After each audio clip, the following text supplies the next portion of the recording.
আফেরা নওজওয়ান তরুণেরা, এ নবী পাকের প্রেমিকেরা, আমার নবী পাক আমাদের ঘরে প্রত্যেকটা বিষয় শিখিয়েছে। হে আল্লাহ পাক কোরআনের মধ্যে জানিয়ে দিলে, লাকাদ কানা লাকুম ফি রাসূলিল্লাহি উসওয়াতুন হাসানা। হে দুনিয়া মানুষেরা, তোমাদের জন্য আমি আল্লাহ আমার রাসূলুল্লাহকে মডেল করে পাঠিয়ে দিলাম। তোমরা নামাজ পড়বে আমার নবীকে দেখো, রোজা রাখবে আমার নবীকে দেখো, হজ করবে আমার নবীকে দেখো, জান খায়রাত করবে আমার নবীকে দেখো, সংসার করবে আমার নবীকে দেখো, নিজেদের কন্যাদের বিবাহ দেবে নবীকে দেখো। এক কথায় তোমাদের ধর্মনীতি আমার নবী যেভাবে করেছে এইভাবে হবে। তোমাদের অর্থনীতি, ব্যবসা কারবার আমার নবী যেভাবে করেছে এইভাবে করো। তোমাদের সমাজনীতি আমার নবী যেভাবে করেছে এইভাবে করো। আমার নবী হলো তোমাদের জন্য মডেল। তোমাদের লাইফে প্রতিটা কাজ আমার নবী অনুসরণ করে করো। এ যুবকেরা, তোমাদের ধর্মনীতি, তোমাদের সমাজনীতি, তোমাদের এডুকেশন নীতি, তোমাদের সংসার নীতি, এমনকি মন দিয়ে শোনেন, তোমাদের রাজনীতিটাও আমার রাসূলুল্লাহ যেভাবে করেছে ওইভাবে করতে হবে। হতে পারে তুমি আমেরিকায় থাকো, তো কি হয়েছে? হতে পারে তুমি ব্রিটেনে থাকো, তো কি হয়েছে? হতে পারে তুমি জাপানে থাকো, তো কি হয়েছে? হতে পারো তুমি হিন্দুস্তানে থাকো, তো কি হয়েছে? এই হিন্দুস্তানে যদি সবাই সবার নেতাকে মেনে চলতে পারে, কেন তুমি আমি মুহাম্মদ রাসূলকে মানতে পারবো না? নামাজের বেলায় নবী লোবো, কারবারের বেলায় নবীর দুশমনকে লোবো, রোজার বেলায় নবীকে লোবো, রাজনীতির বেলায় নবীর দুশমনকে লোবো। একেই বলা হয় মুনাফিক। আমি হয়তো বুঝাতে পারছি কি জানি না, হ্যাঁ একেই বলা হয় মুনাফিক। সুবিধাবাদী একে বলা হয়, দুটো লেবে রাসূল থেকে আর চারটে লেবে নবীর দুশমন থেকে। এর মাননেওয়ালাকে ইসলামের অনুসারী বলা হয় না। ওর নেতা, ওর পছন্দ, ওর অনুসারী ওর কাছে সবারটা যদি ভারতবর্ষে চলতে পারে, সর্বকালের সর্বশ্রেষ্ঠ লিডার, সর্বকালের সর্বশ্রেষ্ঠ নেতা, সর্বকালের সর্বশ্রেষ্ঠ সাইন্সা চিনার মতো আসেনি আর আসবে না, সেই মুহাম্মদ রাসূল কেন চলবে না? এটা তো আমাদের দুর্বল, আর আমাদেরকে দুর্বল করেছে তথাকথিত আমাদের উলামারা, তথাকথিত আমাদের পীর দাবিদাররা, তথাকথিত আমাদের পীরজাদা দাবিদাররা, যারা আমাদেরকে দুর্বল করে দিচ্ছে, যারা আমাদেরকে ভাবাচ্ছে কি করা যাবে, ওদের বেশি আমাদের কম, ওদের বেশি তো কি হয়েছে, আমরা কম তো কি হয়েছে? না ওকে লুটতে যাব, না ওকে লুটার জন্য সুযোগ দেব। ও ওর মতো চলবে, আমি আমার মতো চলবো। ও ওর নেতাকে অনুসরণ করবে, আমরা মুহাম্মদ রাসূলকে মেনে চলবো। আরো জোরে বলুন সুবহান। ইয়া রাসূলুল্লাহ, আল্লাহ আল্লাহ নবী আরো বলে, যেখানে দ্বীনের আলোচনা হবে, আল্লাহ পাকের কথা আলোচনা হবে, ওই মাহফিলে কেউ যদি দ্বীন শেখার জন্য একটি ঘন্টা টাইম দিয়ে বসতে পারে, 40 বছর রাত জেগে নফল ইবাদত করলে যে নেকি হয়, 1 ঘন্টা দ্বীন শেখার জন্য দ্বীনের মাহফিলে যারা গিয়ে বসে, আল্লাহ পাক তাদের আমলনামায় 40 বছর রাত জেগে ইবাদত করার থেকেও নেকি বেশি দান করে দেয়। তাহলে এটা কি যাতা জায়গা নাকি? কিন্তু এত বেশি হচ্ছে, এর গুরুত্ব শেষ।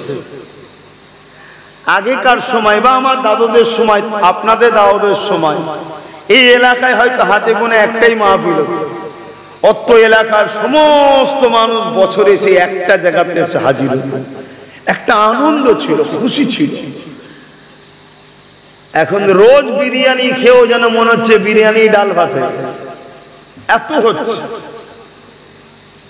গুরুত্ব দিতে হবে ভাই, অবহেলা করলে হবে না, অপমান করলে হবে না। আল্লাহ নবী আরো জানান, দুনিয়া জমিনে একদল রহমতে ফেরেশতারা ঘুরে ঘুরে বেড়ায়। যখন এই রকম মাহফিল দ্বারা দেখতে পায় যেখানে কোরআনের কথা হয়, দ্বীন ইসলামের কথা হয়, না সত্য হকের কথা হয়, ইনসাফ ইনসানিয়াতের কথা হয়, মানবতার কথা হয়, ওই মাহফিলের রহমতের ফেরেশতাগণ তারাও এসে হাজির হয়ে যায়।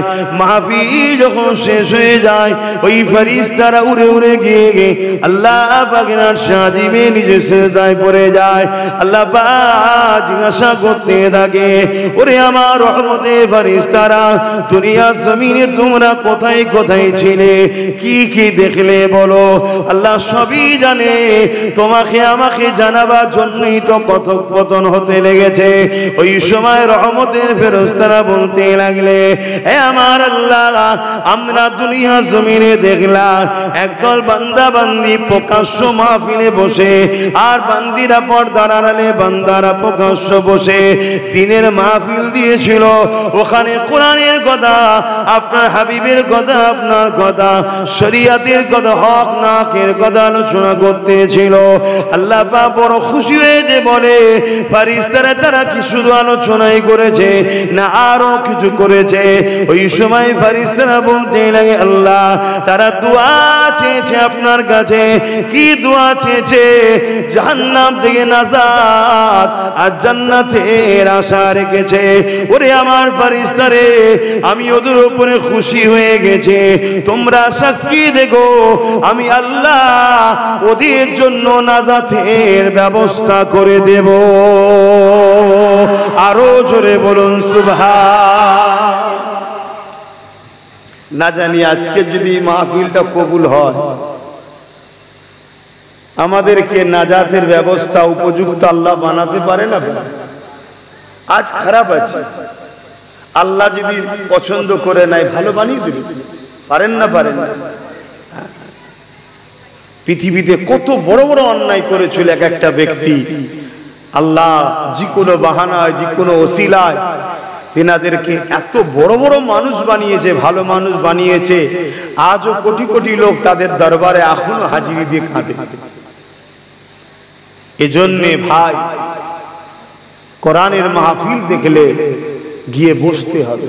কিন্তু দুঃখের বিষয়, এখন আবার কোরআনের মাহফিল গুলোকেই ব্যবহার করে আমাদের ঘরে ইসলাম থেকে বার করে দিবার, বেঈমান বানিয়ে দিবারও ষড়যন্ত্র চলছে। এজন্য আকীদাটা দেখতে হবে। আজকে আকীদার আলোচনাই তো বন্ধ হয়ে গেছে, অথচ ইসলামের মূল ভিত হচ্ছে আকীদার উপরে, তোমার বিশ্বাসের উপরে। এখন আমল আর ফাজাইলের আলোচনা মাসকে মাস, বছরকে বছর হয়, আকীদার আলোচনাই হয় না। অথচ আকীদা এমন একটা গুরুত্বপূর্ণ জিনিস, যেমন আমাদের শরীরের জান। দুটো হাতের প্রয়োজন আছে, দুটো চোখেরও প্রয়োজন আছে, দুটো পায়েরও প্রয়োজন আছে, সবটারই প্রয়োজন আছে। কিন্তু সবটা বেকার হয়ে যাবে যদি জানটা না থাকে, ঠিক তো নাকি? দুটো হাত ধরুন নামাজ, মাথাটা ধরুন বোঝাবার জন্য বলছি, দুটো কান রোজা, এভাবে ইত্যাদি ইত্যাদি শরীরের একটা একটা অঙ্গ হচ্ছে একটা আমল, বোঝাবার জন্য বলছি। যেমন সব টাকার পরও জান না থাকলে কোনো দাম নাই, আমল যতই থাকুক যদি ঈমান না থাকে এই আমলের কোনো দাম নাই। ঈমানটা হলো আমার রাসূলের মুহাব্বত ও আদব। জোরে বলুন সুবহানাল্লাহ। আর আজকের দিনে আমাদের ঈমানের আলোচনা খুব বেশি করে করা দরকার। কেন? পুরো পৃথিবী জুড়ে নতুন করে আবার ফেরাউন, আবার নমরুদ, আবার সাদ্দাত, আবার আবু জেহেল, আবার উতবা, সাইবারা সব মাথা চাড়া দিয়েছে। টার্গেট ইসলাম ও ইসলামের অনুসারীদের ঘরে মুছে দেব। কেউ মসজিদ ভেঙে ফেলছে, কেউ মসজিদে তেরপল দিয়ে ঢেকে দিচ্ছে, কেউ মসজিদের সামনে গিয়ে সারা দুনিয়ায় নাচার জায়গা নেই মসজিদের সামনে নাচছে, কেউ কোরআনকে ক্রিটিসাইজ করছে, কেউ কোরআনকে অপমান অপদস্থ করছে, কেউ আল্লাহর বিরুদ্ধে নানা রকম লাইটিং করছে, কেউ রাসূলুল্লাহর কার্টুন তৈরি করছে। পুরো পৃথিবী যেন ইসলামের পিছনে লেগেছে। আলহামদুলিল্লাহ, এটা আজকে নতুন নয়, যুগে যুগেও ছিল। পুরো পৃথিবী ইসলামের পিছনে লাগা মানে প্রমাণ হচ্ছে ইসলাম সবার আগে আছে। জোরে বলুন সুবহানাল্লাহ, আরো জোরে বলুন সুবহানাল্লাহ। কিন্তু সমস্যা একটা জায়গায়, সেই সমস্যাটা হলো এটাই, এটা তো নতুন লাগেনি, আগেও তো লেগেছিল, কিন্তু আমাদের সিনার পাওয়ার ছিল আগে, ঈমান মজবুত ছিল। আজকে আমাদের ঈমান দুর্বল হয়েছে, তাই যুগে যুগে আমাদেরকে মিটাতে চেয়েছে। কিন্তু যুগে যুগে যারা মিটাতে চেয়েছে, হয় তারা ইসলাম কবুল করেছে, আর নয় আল্লাহ তাদেরকে মিটিয়েছে। আমাদেরকে কিন্তু আল্লাহ বিজয় প্রতিবারই দিয়েছে। জোরে বলুন সুবহানাল্লাহ। ইতিহাস বলছে, আমরা যদি আমার নবী পাক থেকে শুরু করি, তার আগে অনেক ইতিহাস রয়েছে। রাসূলুল্লাহ থেকে যদি শুরু করে, আমার নবী পাকের সাহাবাদের উপরে কত অত্যাচার করেছে। আমার নবী পাকের সাহাবারা যখন জুলুমের দল ছেড়ে দিয়ে, অন্যায় অত্যাচারের রাস্তা ছেড়ে দিয়ে, ভুল রাস্তা ছেড়ে দিয়ে আমার নবী পাক যখন মেসেজ দিলেন, বাবারা তোমরা এক আল্লাহ দাসত্ব করে নাও, জমিনের উপরে ফিতনা করো না, হিংসা করো না, জুলুম করো না, খুন করো না, মানুষের উপরে অত্যাচার করো না। এই মেসেজটা পাওয়ার পরে আমার নবী পাকের হাতে হাত দিয়ে যখন সাহাবা হুজুররা ঈমানের কলেমা পড়েছিল, ওই সাহাবা হুজুরদের উপরে কত অত্যাচার হয়েছিল। গরম বাড়ির উপরে শুইয়ে দিয়ে, মরুভূমি পাথর এলাকা, তার উপরে শুইয়ে দিয়ে বুকে ভারী পাথর পর্যন্ত চাপিয়ে দিয়েছে। কাউকে কাউকে ঘোড়ার সঙ্গে পায়ের সঙ্গে দড়ি বেঁধে দিয়ে ওই ঘোড়াকে ছুট করিয়ে পিঠে চামড়া গুঁড়ো পর্যন্ত গুটিয়ে গুটিয়ে কাঁধের কাছে জড়ো করে দিয়েছে। কাউকে কাউকে রড গরম করে মুখে ছেঁকা দিয়েছে। এইভাবে বিভিন্ন দিক দিয়ে অত্যাচার করেছে। তবে শুনে রেখে দেন, অত্যাচারীরা অত্যাচার করতে করতে হাঁপিয়ে গেছে। সাহাবা হুজুররা আল্লাহ ও নবীর প্রেম ভালোবাসা দিতে দিতে দিতে, ঈমানের কলেমা পড়তে পড়তে আল্লাহ জান্নাতি হয়ে গেছে। তাহলে জুলুম আজকে নতুন নয়, এটা যুগে যুগে হয়েছে। আজকে দেখুন না, পুরো দুনিয়াতে জুলুম হচ্ছে না, হয় না? ওই প্যালেস্টাইনবাসীতে, আমেরিকাতে, চীনেতে, ফ্রান্সে, আজকে আমার দেশে তো জুলুম হচ্ছে না, হয়নি বলুন? আরে হ্যাঁ কি না বলুন না? সত্য কথা বলতে ভয় লাগছে, যদি ধরে নিয়ে যাই। দুনিয়ায় ধরা পড়ার যদি ভয় খান, তাহলে আখেরাতে ধরা পড়বেন। দুনিয়ায় যদি ধরা পড়ার ভয়েতে সত্য ছেড়ে দেন, তাহলে আখেরাতে ধরা পড়তে হবে। আর দুনিয়ায় যদি আল্লাহ ছাড়া কাউকে ভয় না খান, দুনিয়াতেও আল্লাহ আমাদের জন্য যথেষ্ট, আখেরাতেও আল্লাহ আমাদেরকে চির শান্তির জান্নাত দেবে। জোরে বলুন সুবহানাল্লাহ। সাহাবা হুজুরদিগকে ধরে ধরে তারা মেরেছে। এমনকি সাহাবা হুজুরদিগকে জিজ্ঞাসা পর্যন্ত করেছে, বলো আল্লাহ ও নবীকে ছেড়ে দেবে কিনা বলো। সাহাবা হুজুররা একটাই কথা বলেছে, আমরা জীবন দিতে রাজি আছি, আল্লাহ ও রাসূল ছাড়তে রাজি নয়। এ নওজোয়ান তরুণেরা, আজ তারা বড় প্ল্যান তৈরি করে প্রথমে আমাদের ঈমানকে যারা নষ্ট করছে, তারপরে সামান্য সামান্য অর্থের বিনিময়ে মুসলিম সমাজ আজকে আমরা বেঈমানদের কাছে বিক্রি হয়ে যাচ্ছি। কেননা তারা যুগে যুগে আমাদের উপরে জুলুম চালিয়ে দেখেছে, কোনোভাবে আমাদেরকে রুখতে পারেনি। এ যুবকের আমার নবী পাকের একজন সাহাবীর কথা বলি শোনে, যিনার নাম হলো হযরতে খাব্বাব রাদিয়াল্লাহু তাআলা। তিনাকে ফারুকে আযম একদিন ডাক দিলেন, ও ভাই হযরতে খাব্বাব, শুনেছি আপনি ইসলামের প্রথম সময় ঈমানের কলেমা পড়েছিলেন, আপনার উপরে জালিমরা বড় জুলুম করেছিল। ও হযরতে খাব্বাব একটুখানি আপনি বলুন কেমন জুলুম আপনার উপরে করেছে। হযরতে খাব্বাব রাদিয়াল্লাহু তাআলা নিজের কোমরের অংশটা দেখাতে লেগেছে।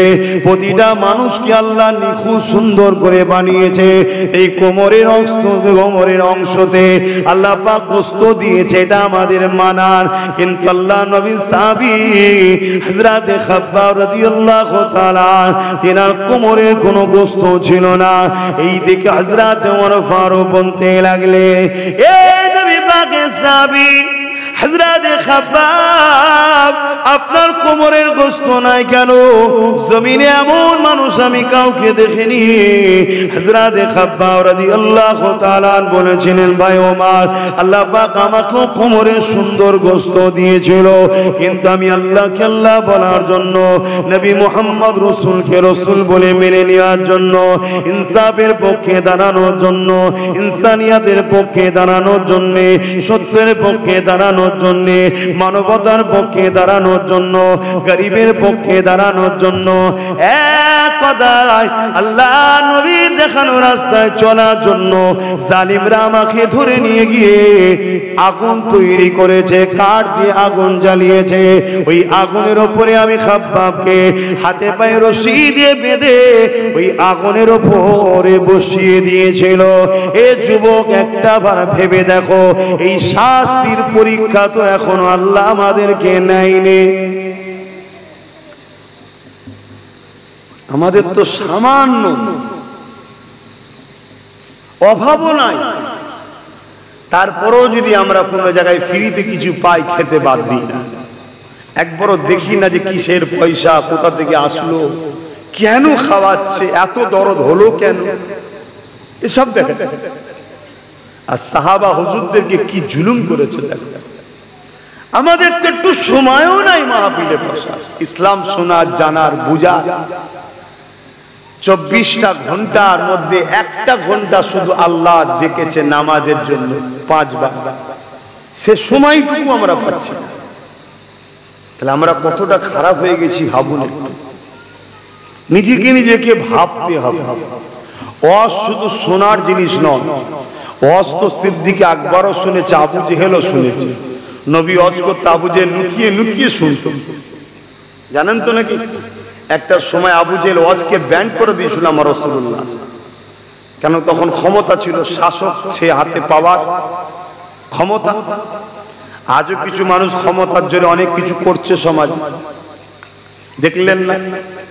গত 2 তারিখে কেন্দ্র সরকার ক্ষমতার জোরে রাত 11টার সময় চুরি করা টাইপের মতো জোর করে সংবিধান বিরোধী আইন তৈরি করলো। অতএব যারা দেশকে ভালোবাসে, সে যে কোনো ধর্মের হয়, তারা সংবিধানের বিরুদ্ধে কখনো যেতে পারে না। আর সংবিধানের বিরুদ্ধে যে যায়, সে কখনো দেশপ্রেমিক হতে। আমার তো ভয় হচ্ছে আমার দেশ আবার না পরাধীন হয়ে যায়। কেন? দেশের মাথায় যারা বসে আছে, তারাই যদি সংবিধানকে বুড়াগুল দেখায়, তাহলে দেশ কি নিরাপদে মনে হচ্ছে? কি গো, হ্যাঁ কি না বলেন না? দেশ কি নিরাপদে আছে মনে হয়? না ধর্মসভায় দেশের কথা বলে যাবে, নেতাই চুপ করে আছে। কারণ আমাদের মুসলমানদের মধ্যে কিছু মাথা মোটা মুসলমান আছে, তারা আবার ধর্ম এত বুঝে গেছে, তারা বলে জলসার মাহফিলে আবার এসব দেশের কথা, রাজনীতির কথা হবে কেন? কপাল ফাটা মুসলমান দাবি করলে শুধু হয় না, কপাল ফাটা মুসলমান কিছু আছে। তারা আমার নবীর সিরাতও জানে না, আমার নবীর সুন্নতও জানে না। আরে দেশকে ভালোবাসা, এটা মুহাম্মদ রাসূলের সুন্নাত। জোরে বলুন সুবহানাল্লাহ। নিজের মাতৃভূমিকে ভালোবাসতে হবে, এটা আমার নবী শিখিয়েছে। তাই তিনি পৃথিবীর সর্বকালের সর্বশ্রেষ্ঠ মহানায়ক।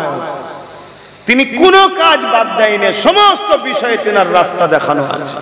হাত্তাকে নিজের দেশকে ভালোবাসতে হবে, এবং তিনি নিজে কিভাবে ভালোবাসতে হয় সেটা দেখিয়েছে প্র্যাকটিক্যাল।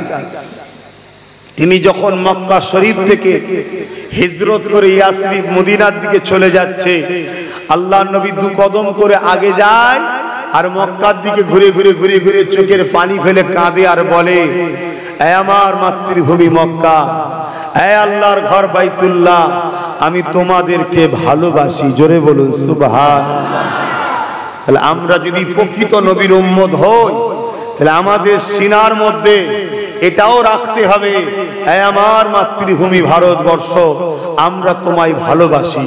সে দেশের প্রধানমন্ত্রী হয় আর রাজ্যের সিএম হয়, দেশের সঙ্গে গাদ্দারি করলে সে বেটারও ছাড় নাই। এরকম প্রেম রাখা দরকার আছে। আর যদি না রাখতে পারো, তুমি মুসলমান, আমি অস্বীকার করছি না, কিন্তু কিছু একটা তোমার ঘাটতি রয়ে গেল। কথা মাথায় ঢুকছে? একটা বিষয় আসলো তাই একটু বললাম। কারো অসুবিধা হলো? কেন এখন পণ্ডিতের তো অভাব নেই, বড় বোঝদার, বড় বোঝে বলি তো আজকে সব হাতছাড়া হয়ে যাচ্ছে একটার পর একটার পর একটা, বুঝতে বুঝতেই শেষ। তো যাক, আমি ফিরে আসছি। কোন কথা বলতে গিয়ে চলে গেলাম এদিকে। আল্লাহ নবী সাহাবী হুজুরকে আগুনের উপরে বসিয়ে দিয়েছে। আগুন কোমরের গোস্তটাকে পুড়াচ্ছে। ভাবুন, একটা কোনো গরম সিনিতে বা গরম কোনো পাত্রে বা খাবার যদি গরম থাকে তাতে হাত দিয়ে ফেললে আমাদের কেমন হয়? আর একটা জ্যান্ত মানুষকে এটা অনুভব করতে হবে। কাঠ ধরিয়ে, আগুন ধরিয়ে তার উপরে বসিয়ে দিয়েছে। কতক্ষণ? যতক্ষণ ওই কোমরের গোস্ত পুড়ার পরে দেখবেন গোস্ত পুড়লে এক ধরনের পানি রস বাহির হয়, ওই রস বাহির হয়ে হয়ে আগুনটা বন্ধ হয়ে গেছে, ততক্ষণ পর্যন্ত বসিয়ে রেখেছে। কষ্টটা ভাবতে পারছেন? ওই পরীক্ষা যদি আমাদের নাই কি হবে? আপনাকে নিতে পারে আল্লাহ, আমাকেও নিতে পারে। আমি তো বলি আল্লাহকে ভালোবাসি, বলি না? বলি না? আপনারা বলেন না? তো ভালোবাসার টেস্ট নিতে পারে না? পারে না? যে কত ভালোবাসি দেখি তো। এটা তো প্রেমের পরীক্ষা একটাই। দুনিয়াটা কি? এটা পরীক্ষার ঘর। তা সামান্য একটা পরীক্ষা দিয়ে আমরা ফেল হয়ে যাচ্ছি। খেয়ে বাইর হওয়ার পরও বিরিয়ানি দেখলে, দিরাজুল জালের লম্বা বিরিয়ানি দেখলে বসে যায়। এটাই সহ্য করতে পারে না, এই কন্ট্রোলটাই করতে পারছি না। তাহলে এই পরীক্ষা নিলে কি করবে? হ্যাঁ, আসেন তওবা করেন। হযরত ইমামে গজ্জালী রাহমাতুল্লাহ আলাইহি নাম শুনেছেন? কি গো, হ্যাঁ কি না বলেন? ইয়া আল্লাহ, এই কোথায় এসে বসলাম। ইমাম গজ্জালী হুজুরের নাম শুনেছেন? পৃথিবী বিখ্যাত ইলমের সাগর ছিলেন তিনি। তাম পৃথিবী খুঁজে অত বড় ইলমের সাগর আজকের দুনিয়ায় আছে বলে আমার সন্দেহ আছে। ইরাকে জিনার মাজার আছে। আলহামদুলিল্লাহ, এই অধম গোলামকে তিনার কদমের কাছে আল্লাহ হাজির করিয়েছেন। আমি গেছিলাম, আমার জুনায়েদ ভাইও গিয়েছিল, একসাথে সব গিয়েছিলাম। তো উনি ওনার মুরিদদেরকে বলছে, ছাত্রদেরকে বলছে, বাবারা যখন দেখবে কোনো মুসিবত বা বালা এসে গেছে, তাহলে জানবে এর কারণ হলো নবীর প্রেমের হ্রাস হয়েছে, নবীর প্রেম কমেছে, তাই মুসিবত আসছে। সমাজে আজকে দেখুন, বালা মুসিবতে আমরা জড়াচ্ছি না জড়াইনি? সে সংসার জীবনে হোক, রাষ্ট্রীয় জীবনে হোক, বিজনেস ব্যবসার জীবনে হোক, চারিদিক থেকে দেখুন আমরা বিভিন্ন পেরেশানের মধ্যে আছি। এটা একটা বালা। ইমামে গজ্জালী হুজুর বলছেন, এই বালা তখন আসে যখন জানবে নবীর প্রেম কমে যায়। তাহলে বালা আসার কারণ কি? নবীর প্রেম বলুন বলুন কমে যায়। আর আপনারা খেয়াল করে দেখবেন, এই সমাজে লাখো লাখো জলসা হচ্ছে, নবীর প্রেমের কিন্তু আলোচনা নাই, নবীর আদবের আলোচনা নাই। বড় দুঃখ ভাই, যেটা আমাদের মূল ঈমান যাকে বলা হয়, সেই আলোচনাটাই নাই। এটা একটা পরিকল্পনা, আমাদেরকে নবী ভুলাবার একটা পরিকল্পনা। আর কেন নবী ভুলাতে চাইছে? কেন নবী যার দিলে আছে, তার দিলে সিনার পাওয়ার আছে।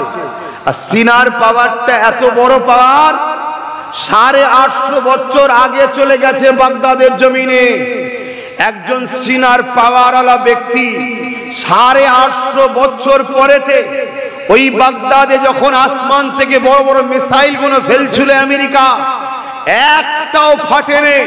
কেন? এখানে নবীর প্রেমিক রয়েছে, তিনি হলেন গৌসুল আজম বড় পীর। জোরে বলুন সুবহানাল্লাহ, আরো জোরে বলুন সুবহানাল্লাহ।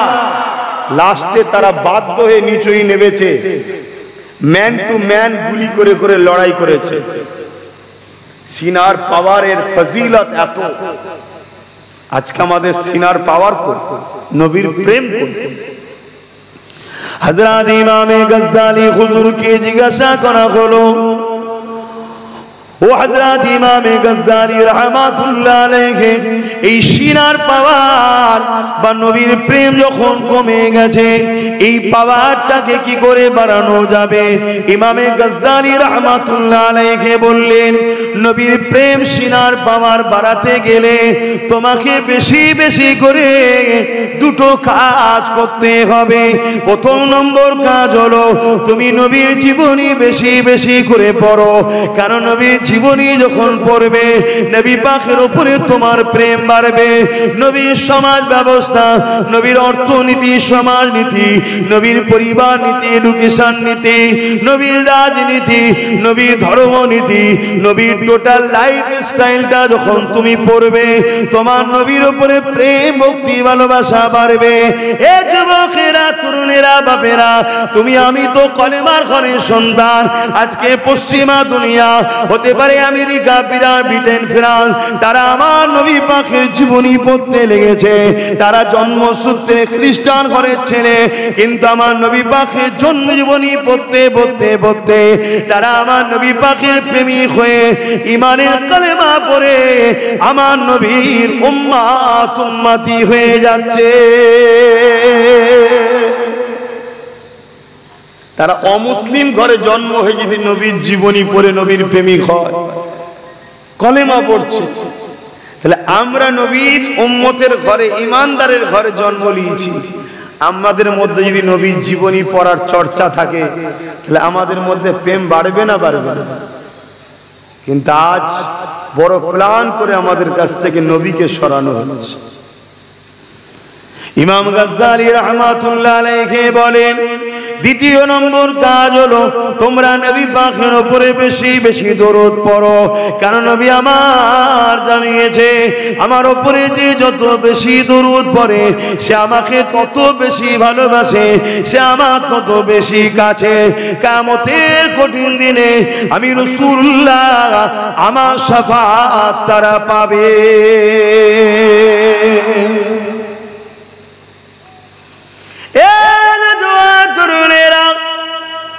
আমাদের উচিত হবে নবী পাকের জীবনীকে পড়া, নবীর জীবনীকে জানা, নবী পাকের জীবনী অনুযায়ী জীবনকে গড়া এবং নবী পাকের উপরে দরুদ শরীফ পড়া। ইমামে গজ্জালি হুজুরকে জিজ্ঞাসা করতে লেগেছে, ও হযরত ইমামে গজ্জালি, যদি কেউ তোমার নবীর জীবনী পড়তে না পারে, তাহলে সে কি করবে? ইমামে গজ্জালি হুজুর বলতে লেগেছে, ওই সকল মানুষের সোহবতে উঠা বসা করবে, ওই সকল মানুষের মাহফিলে যাবে, ওই সকল মানুষের কাছে উঠা বসা করবে, যাদের কাছে গেলে তারা নবী পাকের জীবনী শোনাতে থাকবে। তাদের কাছে গিয়ে বসো, তাহলে এতে তোমার নবীর জীবনী জানা হয়ে যাবে। তাই আজকে আপনাদেরকে জানিয়ে দিয়ে যায়, আমাদের জন্য আল্লাহ নবীকে ঈমান বানিয়েছে। নবী পাকের মহব্বত, ভালোবাসা যা দিলে যত আছে, তার ঈমান তত মজবুত আছে। যার ঈমান মজবুত আছে, দুনিয়া আখিরাতে কল্যাণ আল্লাহ তার জন্য রেখেছে।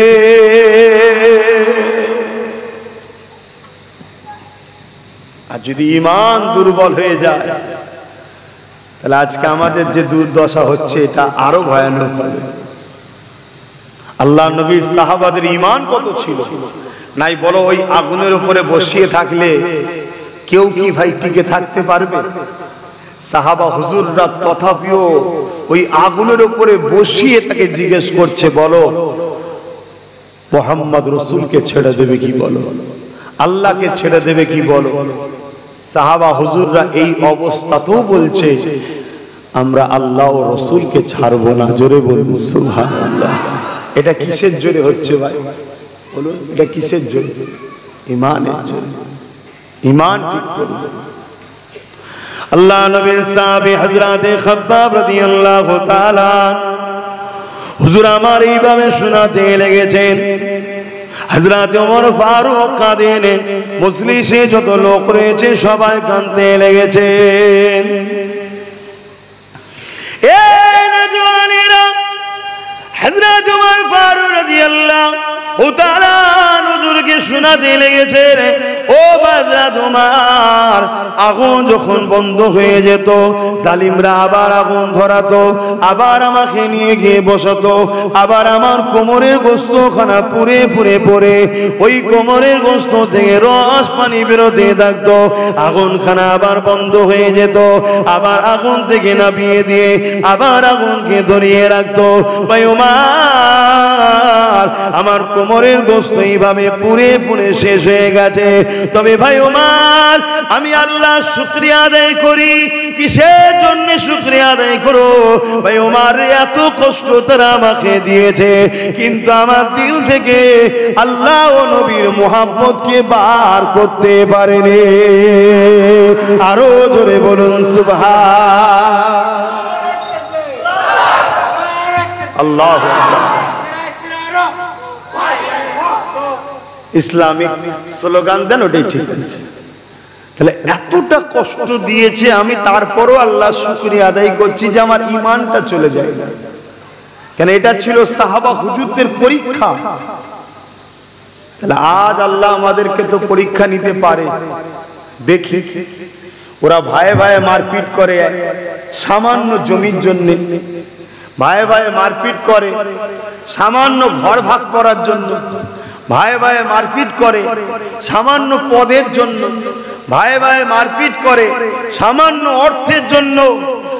আজ আমার মসজিদ বেইজ্জতি হচ্ছে, আমার মাদ্রাসা, আমার নবীর ঘর বেইজ্জতি হচ্ছে, আমার দ্বীনের বিরুদ্ধে দুশমনেরা লেগেছে।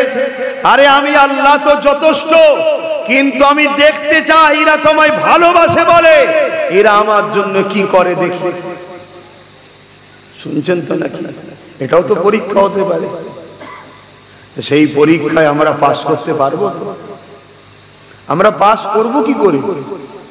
উপরন্তু আমরা তো তাদের সঙ্গে মিশে আছি যারা মসজিদকে মিটাতে চায়, মাদ্রাসাকে মিটাতে চায়, আল্লাহর দ্বীনকে মিটাতে চায়। কেউ ডাইরেক্ট আর কেউ ইনডাইরেক্ট। লক্ষ্য সবার একটা, ইসলামকে শেষ করে দাও। কেন? ইসলাম থাকলে ইনসাফ থাকবে, ইসলাম থাকলে ইনসানিয়াত থাকবে। কেন? ইসলাম শুধু দাড়ি টুপি নামাজ রোজার নাম নয়। ইসলাম খোদার্থ মানুষকে খানা খাওয়াবার নাম, বস্ত্রহীনকে বস্ত্র দিবার নাম, জুলুমকে খতম করার নাম, দুর্নীতি মুক্ত সমাজ গড়ার নাম, অত্যাচার মুক্ত সমাজ গড়ার নাম, আল্লাহর সৃষ্টিকে সেবা করার নাম, মানুষে মানুষে ভালোবাসা ভ্রাতৃত্ব পয়দা করার নাম। ইসলাম তো এর নাম। তাহলে ইসলাম যদি থাকে তাহলে এগুলো তো মানুষ করবে। যেমন আজ আমরা বলি অন্যায় দেখলে প্রতিবাদ করি না, করি না। তাহলে ইসলামকে মুছার জন্য তো চেষ্টা তো করবেই জালিমরা। কিন্তু আমরা আল্লাহর শ্রেষ্ঠ দ্বীন ইসলামকে পেয়েছি, সেটাকে মজবুত করে ধরতে পারছি কিনা, এটারও একটা পরীক্ষা থাকতে পারবে। মনে রাখবেন, যুগে যুগে আল্লাহ পাক পরীক্ষা নিয়েছে। এমনি এমনি আল্লাহ পাক দিয়ে দেবে না। অনেকে মনে করে আমি তো নামাজ পড়ে নিয়েছি, আলহামদুলিল্লাহ, ভালো কথা। অনেকে মনে করে আমি তো রোজা রেখে দিয়েছি, আলহামদুলিল্লাহ, ভালো কথা। অনেকে মনে করে আমি একবার নয় একাধিকবার হজ করেছি, উমরা করেছি, আমার আর কোনো চিন্তা নাই। মনে রাখবেন, হ্যাঁ এগুলো করেছেন ভালো জিনিস, তবে ইসলাম কাকে বলে সেগুলোই আমরা বুঝতে পারলাম না। আল্লাহ কোরআনের মধ্যে জানিয়ে দিলে, কুনতুম খায়রা উম্মাতি উখরিজাত লিন-নাসি তা'মুরুনা বিল মারুফ ওয়া তানহাউনা আনিল মুনকার। এ দুনিয়া মানুষেরা, আমি আল্লাহ তোমাদেরকে দুটো কাজ দিয়েছি। অন্যায়কে মিটাও, ন্যায়কে প্রতিষ্ঠিত করো। তুমি নামাজ পড়েছো, ভালো কাজ। নিজের ইবাদত করেছো, নিজের কল্যাণ। রোজা রেখেছো, ভালো কাজ। নিজের জন্য ফায়দা করেছো, হজ করেছো ভালো কাজ, নিজের কল্যাণ নিজের ফায়দা নিয়েছো। কিন্তু আমি আল্লাহ তোমাকে দুনিয়া জমিনে পাঠিয়েছি। এই দুনিয়ায় যদি তুমি অন্যায় দেখো, ওই অন্যায়কে তোমাকে মিটাতে হবে, এই অন্যায়ের প্রতিবাদ তোমাকে করতে হবে, এই অন্যায়কে তোমাকে খতম করে দিতে হবে এবং ন্যায়কে জমিনের উপরে প্রতিষ্ঠিত করে রাখতে হবে। এটা আমি আল্লাহ আমার কাজ তোমাকে দিয়েছি। এই যুবকেরা এখন যদি কারো মাথায় ঢোকে অন্যায়ের প্রতিবাদ করতে গেলে, আজকের আবু জেহেলরা তো আমাদেরকে জেল দেবে। অন্যায়ের প্রতিবাদ করতে গেলে আজকের ফেরাউনরা তো আমাদের উপরে জুলুম করবে। তুমি যে আল্লাহকে ভালোবাসো বলো, আল্লাহর জন্য তোমাকে সমস্ত রকম জুলুমকে অপেক্ষা করে, সমস্ত রকম বাধাকে অপেক্ষা করে এই জমিনের উপরে শান্তি প্রতিষ্ঠিত করতে হবে, এই জমিনের উপরে ইনসাফ প্রতিষ্ঠিত করতে হবে, এই জমিনকে অন্যায় মুক্ত করতে হবে। এটা তোমার আমার জন্য আল্লাহ দায়িত্ব দিয়েছে। হ্যাঁ, তোমার ক্ষমতা যতদূর তুমি ততটুকু করতে পারো, তোমার ক্ষমতা একেবারেই কম, কিন্তু তোমার সংসারের উপরে তোমার তো জোর চলে। তুমি তোমার পরিবারটাকে সমস্ত অন্যায় থেকে, সমস্ত জুলুম থেকে, সমস্ত বুরাই থেকে বাঁচাবার জন্য তোমাকে তো চেষ্টা করতে হবে। তুমি মসজিদের ইমাম, তোমার মহল্লার মুসল্লির উপরে তোমার তো জোর রয়েছে। কমসে কম তোমাকে তো তোমার মহল্লার মুসল্লিদেরকে লক্ষ্য করে তো বলতে হবে অন্যায়ের সাপোর্ট করা যাবে না, অন্যায়ের সঙ্গে সাথ দেওয়া যাবে না, জুলুম করা যাবে না, শরাব পান করা যাবে না, গান ফাংশন করা যাবে না, অত্যাচার করা যাবে না, এতিমের মাল ছেড়ে খাওয়া যাবে না। এই ইমাম সাহেব শুনে রেখে দেন, এটা তো আপনার জন্য আল্লাহ দায়িত্ব দিয়েছে। যদি বলেন আমার কথা লোক শোনে নে, তাহলে এটাই তো আল্লাহর পরীক্ষা। আপনাকে ওই মহল্লা ছেড়ে দিতে হবে, কেননা ওই মহল্লায় আপনি থেকে কি করবে যে মহল্লায় আপনাকে সমাজ গুরুত্ব দাম দেয়নি। শুনছেন অসুবিধা হচ্ছে? অজয় হক কথা বলার জায়গা নেই, বলবো তো নাকি না? আপনাদেরও সমস্যা হবে। তার যার যেটুকু জায়গায় ক্যাপাসিটি, যেমন আমাদের ক্যাপাসিটি আল্লাহ অনেক বেশি দিয়েছে। জমানার মুজাদ্দিদের আওলাদ, কত সম্মান না? সম্মান যেমন সম্মান আছে তেমন বিপদও আছে। আমাদের দায়িত্ব যত জায়গায় দাদা হুজুরের সিলসিলা ভক্ত মুরিদ যারা আমাদেরকে নিয়ে যাবে, সেই জায়গাতে আমাদেরকে জোর প্রয়োগ করতে হবে, জায়গায় বোঝাতে হবে, একবার না 100 বার বোঝাতে হবে। শুনছেন তো নাকি? যদি না বোঝে তাদের থেকেও আমাদের দূরত্ব রাখা দরকার। হাদিস কি আছে, যখন তোমার কথা সমাজ শুনবে না তুমি তাদের থেকে সরে যাও, না হয় আল্লাহর আযাবে তুমিও পাকড়াও হবে। কিন্তু আজকে সেসব হচ্ছে? বলুন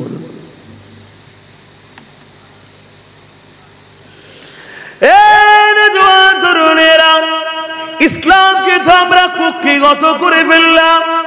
আমরা তো ইসলাম বলতে নামাজ রোজাদারি টুপি বুঝতে পারলাম, কিন্তু মনে রাখবেন না এগুলো অনেক পরের বিষয়। ইসলামের প্রথম কাজ হলো সাক্ষী দেওয়া লা ইলাহা ইল্লাল্লাহ মুহাম্মাদুর রাসূলুল্লাহ। তারপরেরই হলো ডিউটি, তুমি চাকরি পেয়ে গেলে, এবারে পরের ডিউটি হলো আল্লাহর জমিনের উপরে অন্যায়কে মিটিয়ে শান্তি প্রতিষ্ঠিত করা। নামাজ তো ব্যক্তি জীবনের ইবাদত, রোজা তো ব্যক্তি জীবনের ইবাদত। এই আমার মুখে দাঁড়িয়ে আছে, সমাজের কি লাভ আছে? আমার মাথায় টুপি আছে, সমাজের কি উপকার আছে? আমার মাথার টুপিতে গরিবের পেটে ভাত হয়ে যাবে? আমার দাড়িতে সমাজের চুরি বন্ধ হয়ে যাবে? আমি নামাজ পড়েছি, যারা বেনামাজি ওরা কি বলে সমাজে উপকৃত হবে? সমাজকে কি দিলে? একটা হলো সমাজকে নিয়ে ইসলাম, আর একটা হলো ব্যক্তি জীবনের ইসলাম। আমি দাঁড়িয়ে রেখেছি আমার ব্যক্তি জীবনের জন্য ভালো, আমি টুপি পরেছি আমার ব্যক্তি জীবনের জন্য ভালো, আমি হজ করেছি আমার ব্যক্তি জীবনের জন্য কল্যাণ, কিন্তু আমি সমাজের জন্য কি কল্যাণ করলাম? এটা হলো ইসলামের প্রথম কাজ। আমি বুঝাতে পারছি তো নাকি? না অসুবিধা হচ্ছে আপনাদের? তাহলে বলুন, প্লেন দুটো ঘটনা বলে চলে যায়। আহা, আজ সমাজের মধ্যে একদল মানুষ আমাদেরকে গুমরা করছে নামাজ দেখিয়ে। হ্যাঁ, নামাজ আফজালুল ইবাদত, ইবাদাতুস সালাত, নামাজ হলো জান্নাতের চাবিকাঠি, কিন্তু কাদের জন্য? ঈমানদারের জন্য, বেঈমানের জন্য নয়। একদল মানুষ আমাদেরকে বুঝাচ্ছে, আরে বাবা দুনিয়ার দিকে খোঁজ রাখুনি তুমি, নামাজ পড়ো, রোজা রাখো, আল্লাহ আল্লাহ করো, চলে যাও, দুনিয়ায় যা হচ্ছে হোক যাক। এটা হলো আমাদেরকে গুমরা করার জন্য ইসলামের দুশমন যারা যারা পৃথিবীকে নিয়ন্ত্রণ করছে তাদের অর্থে পরিচালিত মাওলানারা। শুনছেন তো নাকি? যদি নামাজ পড়লেই যদি পার হয়ে যেত, ইমাম হোসাইনের নামাজ ছিল না? ছিল না। কথা বলতে কারবালায় যাবার কি দরকার ছিল? এজিদের বিরোধী করার কি দরকার ছিল? ইমাম হোসাইনের মতো নামাজি পৃথিবীতে কেউ এসেছে নাকি? কারবালার মাঠেও নামাজ ছাড়েনি। খুব ভালো করে বুঝবেন, আমি নামাজের বিরোধী মনে হচ্ছে না তো? আমার বক্তব্য এই যে যদি শুধু নামাজ রোজা দাড়ি টুপিলে বাবা তুমি এটা নিয়েই থাকো, আর দিকে খেয়াল করো না, সমাজে যা হচ্ছে কি যাক, তুমি নামাজ পড়ছো, তোমার এই পাড়াতেই কত এতিম আছে রাত্রিরে না খেয়ে ঘুমোয়, কত বিধবা আছে রাত্রিরে না খেয়ে ঘোরোয়, কত মেয়ের বয়স হয়ে গেছে তার বাপ বিয়ে দিতে পারছে না, রাত্রিরে ওই মেয়েটা হয়তো পাপ কাজে লিপ্ত হচ্ছে, এর জন্য প্রত্যেকটা প্রতিবেশী দোষী, প্রত্যেকে দোষী এর জন্য। এটার নাম ইসলাম নয়। এর সমাধানটাকে করে, এর সমাধান করতে গেলে যা করা দরকার সেটাও ইসলাম শিখিয়েছে। তার জন্য যা প্রসেসিং দরকার, আপনি একটা দুষ্টু ছেলেকে এমনি এমনি গিয়ে বললে আপনার কথা শুনবে নাকি? আপনাকে বন্দুক বার করে দেখাবে, দেখেছিস? তাহলে কি করতে হবে? আপনাকে প্রশাসন নিয়ন্ত্রণ করতে হবে, ঠিক না বেটি? তার জন্য যা করা দরকার সেটাও ইসলাম করতে বলেছে না? বলেন। কিন্তু সেসব গুলো থেকে আমাদেরকে শুধু সরিয়ে দেওয়া হচ্ছে। কেন? এটা ইসলামের দুশমনদের প্ল্যান। তোরা মুসলমানদের শুধু শেখা, এইসব দুনিয়াদারি ঝামেলায় যেও না, আমরা কদিনের জন্য এসেছি, আমাদের জন্য আখেরাত আছে, শুধু আল্লাহ আল্লাহ করো, আল্লাহ আল্লাহ করো, আল্লাহ আল্লাহ করো, এসব একটা পরিকল্পনা। অথচ পৃথিবীর বুকে সব থেকে শ্রেষ্ঠ কাজ হলো ক্ষুধার্ত মানুষকে খানা খাওয়ানো। জোরে বলুন সুবহানাল্লাহ। ইসলামের সব থেকে ভালো কাজ হলো ক্ষুধার্ত মানুষকে খানা খাওয়ানো। এক ইহুদি আমার নবীর দরবারে এসে জিজ্ঞেস করছে যে বলুন ইসলামের সব থেকে ভালো কাজ কি? আমার নবী বললেন ইসলামের সব থেকে ভালো কাজ হলো ক্ষুধার্ত মানুষকে খানা খাওয়ানো। ও প্রশ্ন করছে ক্ষুধার্ত মানুষ যদি অমুসলিম হয়? আল্লাহর নবী বললেন আমি মানুষ বলেছি, মুসলমান, হিন্দু, আদিবাসী, দলিত কিছু বলিনি। আমার যে দেশ ভাষাগুলো আপনারা বুঝবেন আমি সেটা বলেছি, অন্য কোন ধর্মের মানুষের কথা আমি বলিনি। আমি বলেছি মানুষ। অতএব সে যদি অন্য ধর্মেরও হয় সেও মানুষ, তাকে খাওয়াও, আল্লাহর সৃষ্টিকে খাওয়ালে আল্লাহ খুশি হয়। জোরে বলুন সুবহানাল্লাহ। কিয়ামতের দিনে এমনও লোককে আল্লাহ পাক তুলবে যার নামাজ 5 ওয়াক্ত রয়েছে, তাহাজ্জুদ আছে, দাড়ি আছে, টুপি আছে, হজ আছে, কি বলে রোজা আছে। আল্লাহ তাকে তুলে বলবে তুমি কোথায় যাবে? সে বলবে আল্লাহ আমি আপনার অনেক ইবাদত করেছি, রাত জেগে জেগে ইবাদত করেছি, আমি জান্নাত যেতে চাই। আল আবু দাউদ শরীফের হাদিস, আল্লাহ পাক বলবেন যখন দুনিয়ায় আমি ক্ষুধার্ত ছিলাম তুই আমাকে খেতে দিয়েছিলিস? বান্দা অবাক হয়ে যাবে, আল্লাহ আপনাকে আবার ক্ষুধা লাগে? সত্যি তো, আল্লাহ কি খিদে লাগে নাকি? আল্লাহ তো খিদে থেকে পাক, ঠিক না বেটিক? আল্লাহ তো খিদে লাগে কিন্তু ওই খাদ্যের প্রয়োজন নাই, ঠিক না? তো বান্দা অবাক হয়ে বলবে আল্লাহ আপনাকে আবার খিদে কখন লাগলো? আল্লাহ বললো বান্দারে কেন তোর গ্রামের এতিমগুলো ওটা কি আমার নয়? ওদেরকে দিলে আমি আল্লাহ আমাকেই দেয়া হতো। জোরে বলুন সুবহানাল্লাহ। যা, তুই যখন আমার বান্দাকে দিস আমি তোকে জান্নাত দেবো না, যা জাহান্নামে যা। ওর নামাজ রোজা দাড়ি টুপি সব বেকার হয়ে গেল। তাহলে কি বুঝছেন ভাই? তাহলে নামাজ রোজা ছেড়ে দিতে বলছি? কথা বলেন ছেড়ে দিতে বললাম না, ওটা করতেই তো হবে। ওর পাশাপাশি সমাজ আজকে ধ্বংসের দিকে, গরিব আজকে বিপদ, গরিব দিনকে দিন বেড়েই যাচ্ছে। আর এই অসহায় গরিবদের একটা হাই বদদুয়া আছে না? না, সেই বদদুয়ার শিকার আমরা হচ্ছি। ওটাকে খেয়াল করতে হবে না? আল্লাহ নবী সব বিষয়টা আমাদের ঘরে শিখিয়েছে, শিখিয়েছে না শিখাইনে গো? বাপেরা, নওজোয়ান তরুণেরা, এ নবী পাকের প্রেমিকেরা, আমার নবী পাক আমাদের ঘরে প্রত্যেকটা বিষয় শিখিয়েছে। এই আল্লাহ পাক কোরআনের মধ্যে জানিয়ে দিলে, লাকাদ কানা লাকুম ফি রাসূলিল্লাহি উসওয়াতুন হাসানা। এ দুনিয়া মানুষেরা, তোমাদের জন্য আমি আল্লাহ আমার রাসূলুল্লাহকে মডেল করে পাঠিয়ে দিলাম। তোমরা নামাজ পড়বে, আমার নবীকে দেখো, রোজা রাখবে, আমার নবীকে দেখো, হজ করবে, আমার নবীকে দেখো, জান খায়রাত করবে, আমার নবীকে দেখো, সংসার করবে, আমার নবীকে দেখো, নিজেদের কন্যাদের বিবাহ দেবে, নবীকে দেখো। এক কথায় তোমাদের ধর্মনীতি আমার নবী যেভাবে করেছে এইভাবে হবে। তোমাদের অর্থনীতি, ব্যবসা কারবার আমার নবী যেভাবে করেছে এইভাবে করো। তোমাদের সমাজনীতি আমার নবী যেভাবে করেছে এইভাবে করো। আমার নবী হলো তোমাদের জন্য মডেল। তোমাদের লাইফে প্রতিটা কাজ আমার নবী অনুসরণ করে করো। এ যুবকেরা, তোমাদের ধর্মনীতি, তোমাদের সমাজনীতি, তোমাদের এডুকেশন নীতি, তোমাদের সংসার নীতি, এমনকি মন দিয়ে শোনেন, তোমাদের রাজনীতিটাও আমার রাসূলুল্লাহ যেভাবে করেছে ওইভাবে করতে হবে। হতে পারে তুমি আমেরিকায় থাকো, তো কি হয়েছে? হতে পারে তুমি ব্রিটেনে থাকো, তো কি হয়েছে? হতে পারে তুমি জাপানে থাকো, তো কি হয়েছে? হতে পারো তুমি হিন্দুস্তানে থাকো, তো কি হয়েছে? এই হিন্দুস্তানে যদি সবাই সবার নেতাকে মেনে চলতে পারে, কেন তুমি আমি মুহাম্মদ রাসূলকে মানতে পারবো না? নামাজের বেলায় নবী লোবো, কারবারের বেলায় নবীর দুশমনকে লোবো, রোজার বেলায় নবীকে লোবো, রাজনীতির বেলায় নবীর দুশমনকে লোবো।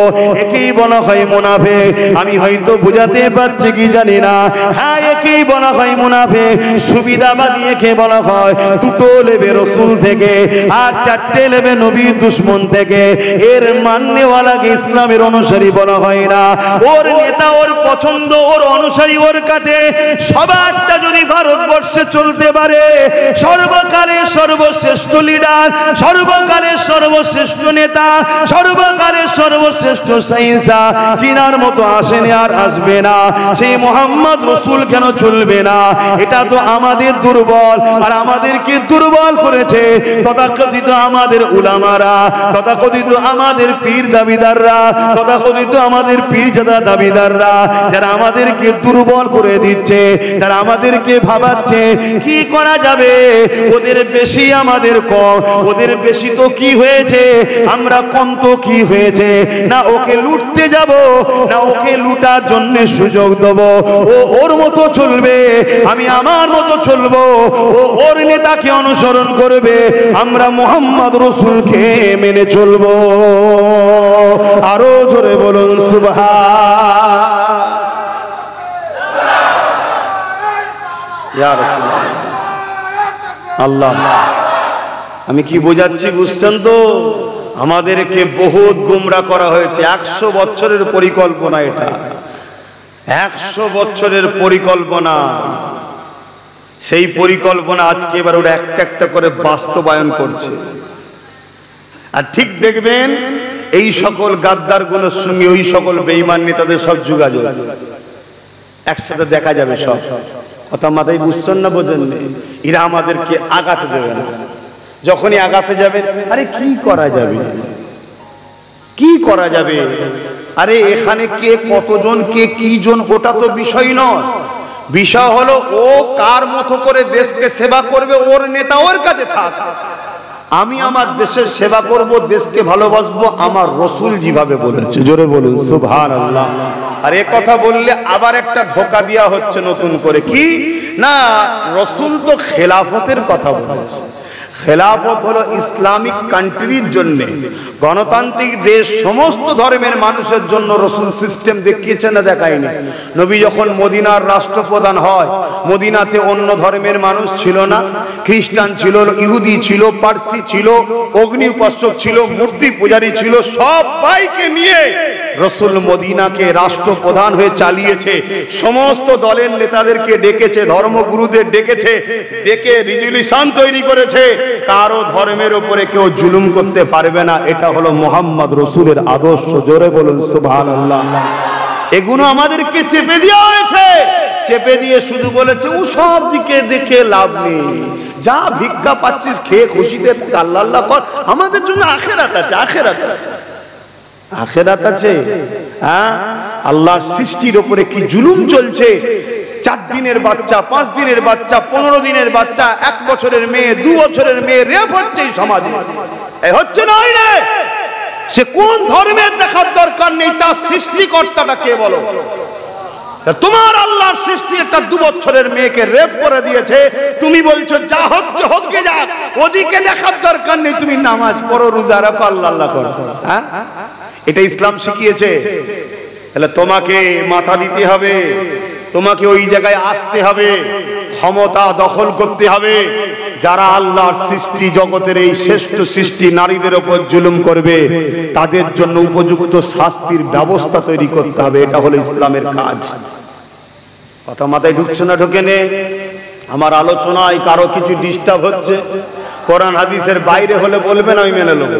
আর কোরআন হাদিসের ভেতরে যদি হয়, তোমার কোন আব্বা কোন আম্মার গায়ে লাগছে সব আমাকে শোনালে হবে না। শরিয়াতের তরোয়াল যদি আমার বাপের গর্দানে উড়ে যায়, ওটাও দেখলে হবে না যে আমার আব্বা চলে যাচ্ছে। না না না না, শরিয়াত তোমার বাপের থেকে, আমার আব্বার থেকে অনেক দামি জিনিস। কথা মাথায় ঢুকছে না? ঢোকে নে। এই ঈমান তৈরি করো। আর যদি এই ঈমান তৈরি না করে যদি মনে হয় না এসব ঠিক হচ্ছে না, তাহলে জানতে হবে তুই সেজে আছিস মুসলমান, হাকিকাতে ঈমান নেই। তাই সহ্য করতে পারছিস না, লোড নিতে পারছিস না। যখনই চাপ দিয়েছে ফিউজ আউট, আর তোর লোড লিবার ক্ষমতা হচ্ছে না। আর যখনই দেখবি ইসলামের সঙ্গে, রসুলের সঙ্গে, দুনিয়ার তোর কারো সঙ্গে টক্কর হচ্ছে, ধরো আব্বার সঙ্গে রসুলুল্লাহ টক্কর হচ্ছে, তুমি যদি বাপকে ছেড়ে দিতে পারো তাহলে জানবে তুমি ঈমানদার। মায়ের সঙ্গে রসুলের টক্কর হচ্ছে, এই জায়গায় তোমাকে মাকেও ছেড়ে দিতে হবে, রসুলকে ধরতে হবে। কেন? বাপ মার আগে রসুল। জোরে বলুন সুবহানাল্লাহ। তোমার দেশের নেতার সঙ্গে রসুলুল্লাহ টক্কর হচ্ছে, ওই নেতাকে তুমি যদি ডিভোর্স দিতে পারো তবে জানবে তুমি ঈমানদার। আর যদি বলো এটা দুনিয়ার ব্যাপার চলছে, চলো, ও ঠিক আছে, হুজুরকে তো আমি ভালোবাসি, তুমি পাক্কা একটা মুনাফিক। কিয়ামতের দিন তোমাকে নিকৃষ্ট জাহান্নামে দেওয়া হবে। কথা মাথায় ঢুকছে? হ্যাঁ বাপ, গুনার মাপ আছে, ইসলামের ক্ষতি ও ক্ষতিকারকদের সহযোগীকারীদের মাপ নাই। কেন? ইসলাম অনেক কষ্ট করে আমার নবী আমাদের কাছে পৌঁছেছে। 1500 বছর আগে ছেলেরা মায়ের সঙ্গে নোংরা কাজ করত, আল্লাহ নবী সেগুলো বন্ধ এমনি এমনি করতে পারেনি গো। অনেক নবীকে কথা কষ্ট পেতে হয়েছে, অনেক মার খেতে হয়েছে, অনেক বাধার সম্মুখীন হতে হয়েছে।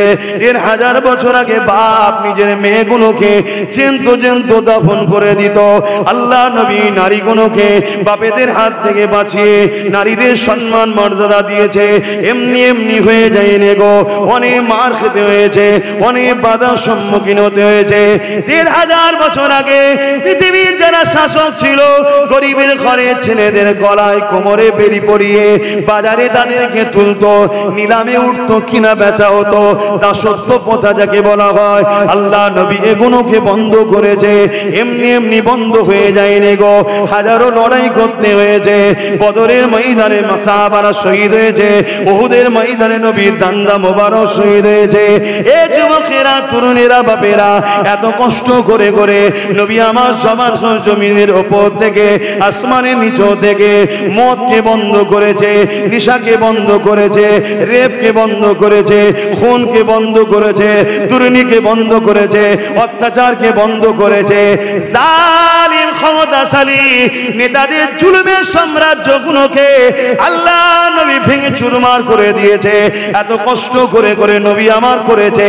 আজকে দিনে আবার কোন জালিম মাথা চারা দেবে, তুমি আমি মুসলমান দাবি করে, নামাজি দাবি করে, হাজি দাবি করে, মুফতি দাবি করে, পীর পীরজাদা দাবি করে, ওই জালিমদের সঙ্গে একসাথে উঠা বসা করবো, এক স্টেজ শেয়ার করবো, একসাথে ইফতার খাবো, একসাথে গলায় গলায় মিলবো, মনে রাখবে এটা নবীর প্রেমিকের আদর্শ হতে পারে না, এটা কখনো মুমিনের বৈশিষ্ট্য হতে পারে না।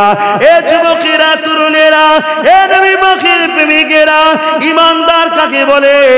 ঈমানদার তো সে যে তরোয়ালের তলায় পড়ে থাকার পরও, বোমের সামনে পড়ে থাকার পরও, বন্দুকের নলের সামনে দাঁড়াবার পরও সে একটাই কথা বলবে, আমার জন্যে আমার আল্লাহ পাখি যথেষ্ট। আরো জোরে বলুন সুবহান। এ নওজওয়ানেরা, একটা কথা মনে পড়েছে, প্রায় জায়গায় বলি, আবার বলি শোনে। একদিন আবু জেহেল শয়তানটা হাতে করে একটা পাথর নিয়ে এসে আমার রাসূলুল্লাহকে দেখাতে লেগেছে। হে আব্দুল্লাহর বেটা মুহাম্মদ সাল্লাল্লাহু আলাইহি ওয়াসাল্লাম, বলো তো দেখি আমার হাতের মধ্যে কি আছে। তো ভালো করে বুঝবেন, এ ওয়াকিয়া আপনারা সবাই জানেন, কিন্তু এর মধ্যে একটা শিক্ষার বিষয় আছে, সেটা আশা করছি আপনাদের ঘরে খুলে অনেকে বলেন। কেন বলেন তিনি ভালো জানেন, আমি তেনাকে ছোট করছি না, তেনাদেরকে আমি সমালোচনা করছি না, কিন্তু আমি যখন এসেছি একটু বোঝাবার চেষ্টা করেছি। কেন বেশিরভাগ ইয়ং ছেলে, এখন এদের সময় আসছে আগামী দিন, এরা যদি এখন থেকে না রাসূলের প্রেম দিলে রাখতে পারে, এরা মিটে যাবে, এদের বাঁচার কোনো অপশনই নাই। হয় এদেরকে ইসলাম ছাড়তে হবে, আর নাই এদেরকে মানে ওই প্যালেস্টাইনবাসীর মতো এদের বাচ্চাদেরকে সহকাফন করতে হবে। কথা শুনতে পাচ্ছেন? আর যদি সিনার পাওয়ার আমরা বাড়াতে পারি, এখন থেকে যদি আমরা রং রুট ছেড়ে দিয়ে মূল স্রোতে ফিরে আসি, ইনশাআল্লাহ আমরাও আল্লাহর দয়াতে ভালো একটা জায়গায় পৌঁছে যাব। বলুন ইনশাআল্লাহ। তা আবু জেহেল একদিন একটা পাথরকে হাতে করে নিয়েছে, আমার রাসূলকে দেখাচ্ছে, বলো তো আমার হাতে কি আছে, তুমি যদি বলতে পারো আমি তোমাকে রাসূল বলে মেনে নেব। আচ্ছা ভাই, হাতে রেখেই যে বলতে হবে এমনটা নাই, খালি হাতেও তো বলা যায় যাতে কি আছে। আন্দাজে কিছু বলবে, আমি বলবো কিছু নাই, এটাও তো হতে পারে। কিন্তু আবু জেহেল হলো পৃথিবীর বিখ্যাত একটা বিয়াদব ও গ্রেট মাথা মোটা। না হয় ওর বোঝা দরকার ছিল। রাসূল পাক সাল্লাল্লাহু আলাইহি ওয়াসাল্লাম যখন আবু জেহেলের হাতের দিকে তাকালো, তাকিয়ে বলল, আবু জেহেল তোমার হাতে যে আছে ও যদি বলে আমি কে মেনে নেবে? তখনই আবু জেহেলের ধরে লিয়া দরকার ছিল যে আমার হাত খালি নয়, এটা মুহাম্মদ দেখে নিয়ে। কথা বুঝা? তাহলে যে হাতের ভেতরের জিনিস দেখতে পারে সে কিন্তু জাতা ব্যক্তি না, এটা বোঝা দরকার ছিল। কিন্তু না, শয়তান যখন শয়তানের গ্রাস হয়ে যায়, তখন সে সেখান থেকে বেরিয়ে আসা খুবই মুশকিল ভাই, তার মাথাতে সহজে ঢুকবে না। তাই আবু জেহেল বলল, মুহাম্মদ সাল্লাল্লাহু আলাইহি ওয়াসাল্লাম তুমি প্রশ্নটাকে আরো জটিল করে দিলে। কেন আবু জেহেল জানে আমার হাতে একটা পাথরের টুকরো আছে, সে কি কথা বলতে পারবে? কথা বলো, কথা বলবে, সে কি কথা বলতে পারবে? সে তার মতো করে ভাবছে। কিন্তু আবু জেহেল জানে না সামনে কে আছে। সামনে এমন একজন আছে, শুকনো খেজুর গাছের গুড়ি যার জন্য কেঁদেছিল। জোরে বলুন সুবহানাল্লাহ। কাটা খেজুর গাছের গুড়ি যাতে হেলান দিয়ে নবী খুতবা দিতেন, সেই খেজুর গাছের গুড়ি রাসূলুল্লাহর জন্য কেঁদেছিলেন। বুখারী হাদিস জানেন তো, শুনেছেন তো আপনারা। কিন্তু আবু জেহেল তো জানে না সামনে কে আছে। কেন? কপাল ফাটা, ওর নসিবে হিদায়াত আল্লাহ রাখেন। আবু জেহেল বলল, ঠিক আছে তাহলে বলতে বলো আমি তুমি কে। আল্লাহ নবী আবার আবু জেহেলের হাতের দিকে তাকালো, ফয়েজ দিলেন। সঙ্গে সঙ্গে পাথর আবু জেহেলের হাতের ভেতর থেকে বলতে লেগেছে, আশহাদু আল্লা ইলাহা ইল্লাল্লাহ ওয়া আশহাদু আন্না মুহাম্মাদান আবদুহু ওয়া রাসূলুহু। জোরে বলুন সুবহান, আরো জোরে বলুন সুবহান। আবু জেহেল পাথরটাকে ছুঁড়ে ফেলে দিল। কেন? রাগেতে, যে আমি তোকে বাঁচলাম, তোকে আমি নির্বাচন করলাম, তোকে আমি পছন্দ করলাম, তোকে আমি চয়ন করলাম, তোকে আমি তুলিয়ে নিয়ে হাতের মধ্যে রাখলাম, তুই আমার গুণগান না করে, আমাকে সাপোর্ট না করে তুই মুহাম্মদ রাসূলকে সাপোর্ট করেছিস, এজন্য রাগে ছুঁড়ে ফেলে দিয়েছে। আর আলহামদুলিল্লাহ, শুনে রাখে, যে যার গোলাম হয় তার কদমেই থাকে। পাথরটা গিয়ে আমার রাসূলের কদমের গোড়ায় গিয়ে পড়েছে। জোরে বলুন সুবহানাল্লাহ, আরো জোরে বলুন সুবহানাল্লাহ। কিন্তু এখানে একটা শিক্ষার বিষয় আছে, যে শিক্ষাটা আব্বাস সিদ্দিকীকেও কখনো কখনো ভাবায়, হায় রে মক্কার সেই পাথর, তুই একটা পাথর আর আমি আশরাফুল মখলুকাত হয়ে, নবীর বংশের আওলাদ হয়ে আজ আমি কি করছি? তুই একটা পাথর হয়ে তোর ইমানের, নবীর উপরে প্রেমের ইজহার দেখালি, তুই একবারও ভাবলি না তোকে আবু জেহেল রেখেছে কবজায়, তুই আবু জেহেলের হাতের মুঠোর মধ্যে আছিস, আবু জেহেলের জোর তোর উপরে রয়েছে, আবু জেহেল তোকে পিটিয়ে পিটিয়ে গুঁড়ো করতে পারে, আবু জেহেল তোকে আগুনে দিতে পারে, আবু জেহেল তোকে শাস্তি দিতে পারে। ওরে পাথর, তুই একবারও কি ভয় খেলি না? তুই তো আবু জেহেলের কবজার মধ্যে ছিলিস। পাথর বলতে লেগেছে, শোনো পৃথিবীর মানুষ, কার কবজার মধ্যে, কার দখলের মধ্যে, কার হাতের মধ্যে, কার আমার উপরে জোর চলছে, ওগুলো অন্য জায়গায় দেখা চলে। মুহাম্মদ রাসূলের ইজ্জতের যখন সওয়াল আসে, তখন কোন শাস্তির কথা ভাবলে হবে না, কার দখলে ভাবলে হবে না, কার হাতে আছে ভাবলে হবে না, ওই জায়গায় মুহাম্মাদের পক্ষে দাঁড়ানো, এটাই হলো আল্লাহর কাছে পছন্দ। জোরে বলুন সুবহানাল্লাহ, আরো জোরে বলুন সুবহানাল্লাহ। তাই ভারতের মুসলমান, আজ আমাদেরকে ভাবতে হবে কোন দেশে আছি বড় কথা নয়, কে সেন্টারে ক্ষমতায় বসে আছি বড় কথা নয়, কার হাতে দেশ আছে বড় কথা নয়, কার হাতে পাওয়ার আছে বড় কথা নয়, কার কথাই মিলিটারি চলে বড় কথা নয়, কার কথাই পুলিশ চলে বড় কথা নয়। যখন আল্লাহর ঘরের ব্যাপার আসবে, মসজিদের ব্যাপার আসবে, মুহাম্মদ রাসূলের ইজ্জতের ব্যাপার আসবে, তখন কার দেশে কার ক্ষমতায় ওসব দেখলে হবে না। জানকে বাজি লাগিয়ে হলো আমিনার লালের পক্ষে, কোরআনের পক্ষে দাঁড়াতে যারাই পারবে, তাদের জন্যই তো জান্নাত। জোরে বলুন সুবহানাল্লাহ, আর চিৎকারে বলুন সুবহানাল্লাহ। আল্লাহু আকবার, ইয়া রাসূলুল্লাহ। এটা আল্লাহর পরীক্ষা চলছে আমাদের উপরে। এ জালিমদের বিনাশ হবে, এদেরকে আল্লাহ ধ্বংস করবে, কিন্তু আমাদের ঈমানকে মজবুত করতে হবে, আমাদেরকে উম্মতে মুহাম্মাদির পরিচয় দিতে হবে, আমাদেরকে বুঝে বুঝে পা ফেলতে হবে। এক জালিমকে রুকার জন্য আর এক জালিমের উপরে ভরসা করে চলা, এর থেকে বড় মূর্খমি আর কিছু নয়। আজকে মূর্খমি করে ঠকিছি না ঠকিনি বলুন, কথা বলেন। অনেকে তো বলেছিল, এই বাংলায় বলতো না যে ওই জালিমের হাত থেকে বাঁচতে গেলে এই জালিমের সাথ দেওয়া দরকার, বলেছে না বলেন? আজকে কি করলো তোমার জালিমরা? কলকাতার ঈদগাতে, রেড রোডের মসজিদে দাঁড়িয়ে, নামাজে দাঁড়িয়ে বড় বড় ভাষণ দিয়ে চলে গেল, মুসলমানের কিছু হলে দেখে নেবো, মুসলমান নিরাপদে আমি আছি। এত বড় একটা কিছু হয়ে গেল, তুমি এখনো কিছু বলছো নি কেন? আমাদের বোঝা দরকার আছে না? না, মনে রাখবেন, কাপুরে নাপাক লাগলে, কাপুরে যদি নাপাক লাগে বা হারাম কোনো জিনিস লাগে বা পিসাব লেগে যায়, ওই পিসাবকে ধুয়ে পাক করার জন্য আর এক হারাম বস্তু মদ দিয়ে ধুয়ে পাক করা যায় না। অতএব এই জালিমদের মোকাবেলায় যদি আমরা গেনার হতে চাই, আমাদের দরকার ইমানদার লিডার তৈরি করতে হবে, ইমানদার। আজকে দেখছেন না, একটা ছেলেই আল্লাহ শুকর পুরো বাংলাকে কাঁপিয়ে রেখেছে, একজনের জ্বালায় সব বেটা পেরেশান। ওদিকে ৭৭টা বেরিয়ে গেছে, ওখানে সমস্যা নেই, একটার পিছনে ছুটছে কেন? কেন? এ হজ হাউসে ঢুকে গেছে, এ হজ হাউসে ঢুকে গিয়ে বলছে মদের বোতল কেন? দেখেছেন না? দেখেন। আর বাকি যেগুলো সব মুসলমান রয়েছে, এরা কেউ খোঁজ নেয় কেন? এরা সব মিলে মিশে আছে। এগুলো আমাদেরকে ভাবতে হবে। বাপ, আগামী দিন তোমরা তোমাদের বাচ্চাদের জন্য কাফনটা কিনে রেখে যেও, এটুকু মেসেজ দিয়ে যাচ্ছি। কেন? প্যালেস্তাইন মানুষের কাফন আর নেই, আর কাফন পাওয়া যাচ্ছে না, তেরপল দিয়ে, পলিথিন দিয়ে, কম্বল দিয়ে জড়াতে হচ্ছে। তোমরা যদি এই রাস্তায় চলো, এই গাফলুতির রাস্তায় চলো, তাহলে তোমরা বাচ্চাদের কাফন কিনে দিয়ে যাও। পরিস্থিতি কিন্তু খুব একটা ভালো নয়। ভাষা খারাপ লাগছে নাকি? কষ্ট হচ্ছে? আমার আব্বাদের কষ্ট হচ্ছে নাকি? কেন অনেকে তো বলে তুমি কি দাও, উনি তো তবু ১০০০ দেয়, তুমি কি দাও? কপাল কপাল কপাল।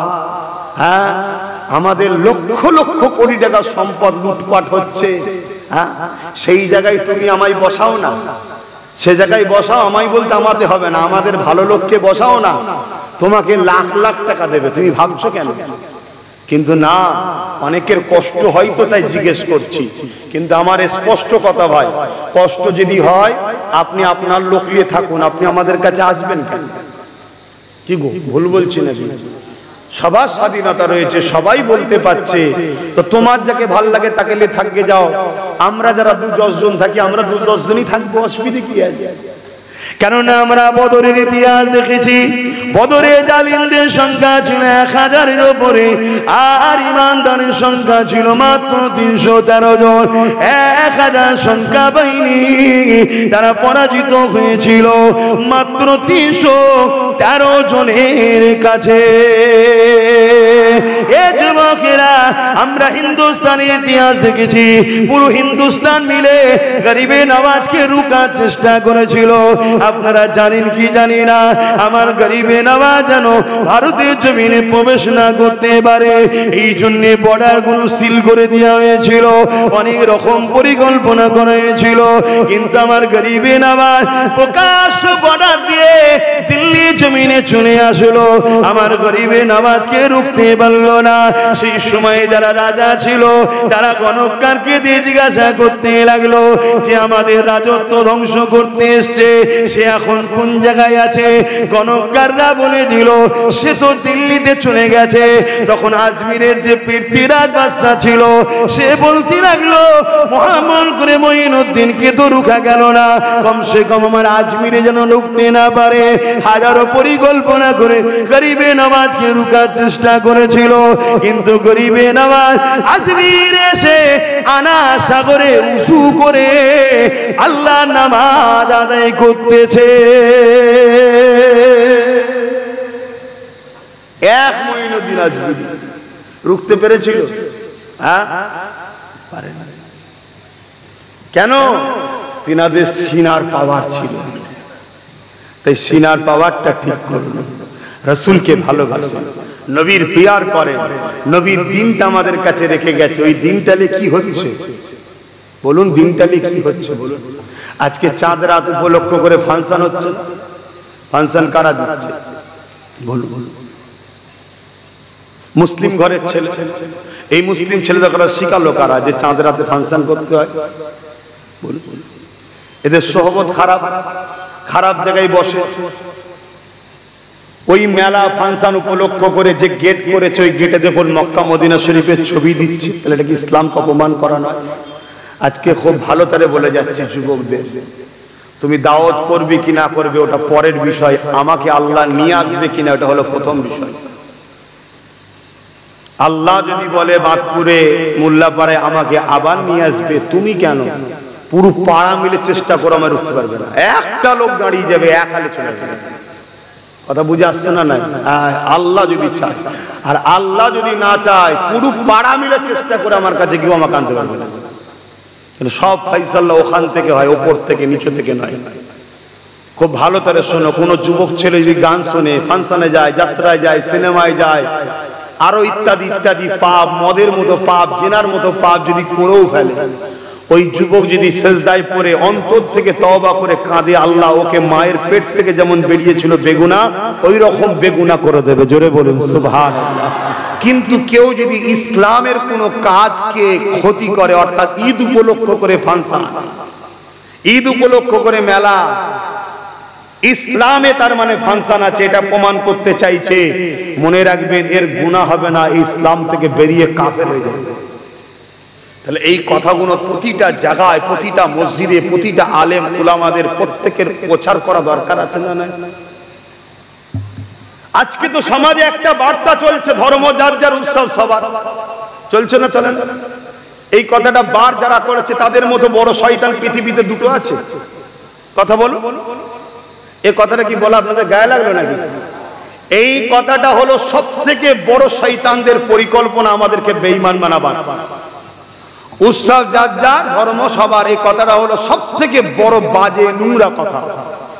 উৎসব যার, ধর্ম তার। ধর্ম যার উৎসবতা, ধর্মকে কেন্দ্র করেই উৎসব হয়। কথা শুনছেন না শোনেন?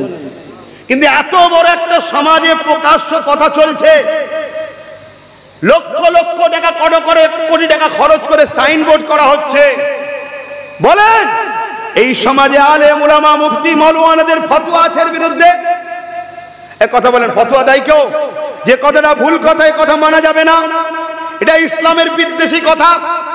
এই কথার পিছনে মুসলিম যুব সমাজকে মুশরিক বানাবার প্ল্যান, এই কথার পিছনে ইসলামকে মিটাবার প্ল্যান। কেউ ফতোয়া দিচ্ছে? দেয় না। অথচ ইয়া রাসূলুল্লাহ বললে হাজারো মুফতি ফতোয়া দিচ্ছে, শিরক হয়ে যাবে, হারামখোরগুলোকে চেনুন। নবীর সামনে দাঁড়িয়ে সালাম দিলে সমাজে ফতোয়া দিচ্ছে নাকি পাপ করছে। নবীকে নূর বললে ফতোয়া দিচ্ছে, নবীকে সাফাতুন নবী বললে ফতোয়া দিচ্ছে, আল্লাহর ওলিদেরকে ভালোবেসে তাদের মাজার জিয়ারত করলে ফতোয়া দিচ্ছে। অথচ এত বড় একটা জঘন্য কথা, ধর্ম যার যার উৎসব সবার, এর বিরুদ্ধে কোনো কথা বলে কেউ? আরে কথা বলছে না তো। তাহলে চিন্তা করেন এই সমাজে কিভাবে আমাদেরকে কিনা হচ্ছে। কারণ এই কথাটা যারা প্রচার করছে তারা কোটি কোটি টাকা খরচ করে আলেমদের ঘরে কিনছে, মুফতিদের কিনছে, মৌলানাদের কিনছে, ইমামদের কিনছে। খবরদার মুসলিম সমাজকে এটা বলে দিসনি যে কথাটা বললে ঈমান চলে যাবে। কেউ যদি কথাটা দিল থেকে মেনে নেয় যে ধর্ম যার যার উৎসব সবার, সঙ্গে সঙ্গে সে মুশরিক হয়ে যাবে। কথা মাথায় ঢুকছে? সঙ্গে সঙ্গে সে কাফের হয়ে যাবে, কোনো সন্দেহ ইসলামের মধ্যে থাকবে না। কারণ এই সমাজে অনেক ধর্মের উৎসব আছে যে উৎসবে শিরক হয়, আছে না নাই? উৎসব সবার মানে সেটা আমাদের, তো আমাদের শিরকটাকে আমাদের বললে ঈমান থাকবে? কথা বলছে না? এখন আবার এই ওয়াজ করলে বলবে এসব ওয়াজ করা যাবে না, মহল খারাপ। কবে করবি? কবে মহল ভালো হবে? মহল খারাপ হয়েছে কেন? উলামারা হক কথা বলা বন্ধ করেছে বলি তো মহল খারাপ হয়েছে। উলামারা যদি মজবুত হতে, যুব সমাজকে যদি শিখাতে, ছেলে হালকা বয়সে গান শুনছিস, শুনে ফেলছিস, সিনেমা দেখে ফেলছিস, যাত্রা দেখে ফেলছিস, তোর এখনো সময় আছে, তওবা করে ফিরে আসবি একদিন হালকা বয়সে তোর বাপ দাদারা অনেক বদমাইশ করেছিল, এখন দেখবি যা সব নামাজি মুসল্লি আল্লাহওয়ালা হয়ে গেছে, কাল তুইও হয়ে যাবি। কিন্তু কমসে কম ইসলামের ক্ষতি করে ফেলিস রে বাবা। এই যুবক ছেলে বুঝতো না। এদের ধর্মের উপরে কোনো টান আছে? কেন এদেরকে সে মেসেজই দেওয়া হচ্ছে না, এদেরকে সব এক করে ফেলা হচ্ছে। তাই কিছু মুসলমান আছে গায়ের ধর্মের উৎসবে যায়, আবার কিছু গায়ের মুসলমান আছে আমার ধর্মের উৎসবে এসে আমার ধর্মের উৎসবকে ক্রিটিসাইজ করছে, ব্যঙ্গ করছে, বিভিন্ন ভাবে শেষ করে দিবার পরিকল্পনা করছে। আমি জানি না আমার কথায় আপনারা বেজার হচ্ছেন কিনা। আমাকে তো এনেছেন ধর্মের প্রচার করতে, আমি ধর্মের জন্য তো বলছি রে বাবা। আজকে বলুন, মসজিদে ঈদগাতে নামাজে কোনো নারী পুরুষ এক জায়গায় হওয়া যায়? কথা বলছেন? আপনার মা বোনেরা যায়? আপনার মা বোনেরা কি মুসলমান নয়? ইসলাম কি তাদের নয়? আপনার মা বোনেরা ইসলামের ঘরের হওয়ার পরও, ইসলাম তাদের হওয়ার পরও তারা ঈদগায় যেতে পারছে না, তারা নামাজে যেতে পারছে না, তাহলে রেড রোডে কি করে রাজ্যের প্রধান গেল? এই জবাবটা লিয়া দরকার আছে না নয়? এই কৈফিয়তটা আলেম উলামারা লিখছে কই? এই কৈফিয়তটা পীর জালারা লিখছে কই? যে আপনি কি করে ওখানে যাচ্ছেন? ওটা আমার ধর্মীয় বিষয়, ওখানে নারীদের যেতে নাই। কেউ বলছে? সব বিক্রি হয়ে গেছে, বিক্রি। তাহলে তোমাদের কি দশা হবে আগামী দিন বুঝতে পারছো? এবার এই কথা যখনই আমি বলছি, আমার বিরুদ্ধে দুটো শক্তি দাঁড়াচ্ছে। এক শাসক আমার বিরুদ্ধে চলে যাচ্ছে, আর এই শাসকের যারা পাঁচেটে হারাম ইনকাম করে দালাল মুনাফেক মুসলমান নেতৃত্ব দিচ্ছে, সেগুলো আমার বিরুদ্ধে চলে যাচ্ছে। তাহলে আমি ধর্ম শেষ হচ্ছে চুপ করে বসে এই বিরোধীর ভয়ে চুপ করে যাব নাকি? এক কথা বলেন। যদি এদের ভয়ে চুপ করে যাই তা আল্লাহ বলবে আয় আমার জাহান্নামে যা। আর যদি তুই আমার জন্য কথা বলিস, হাসবুনাল্লাহু ওয়া নি'মাল ওয়াকিল, নি'মাল মাওলা ওয়া নি'মান নাসির, শুনে রাখ, আমি আল্লাহর উপরে যারা ভরসা করে আমি আল্লাহই তার জন্য যথেষ্ট। জোরে বলুন সুবহানাল্লাহ।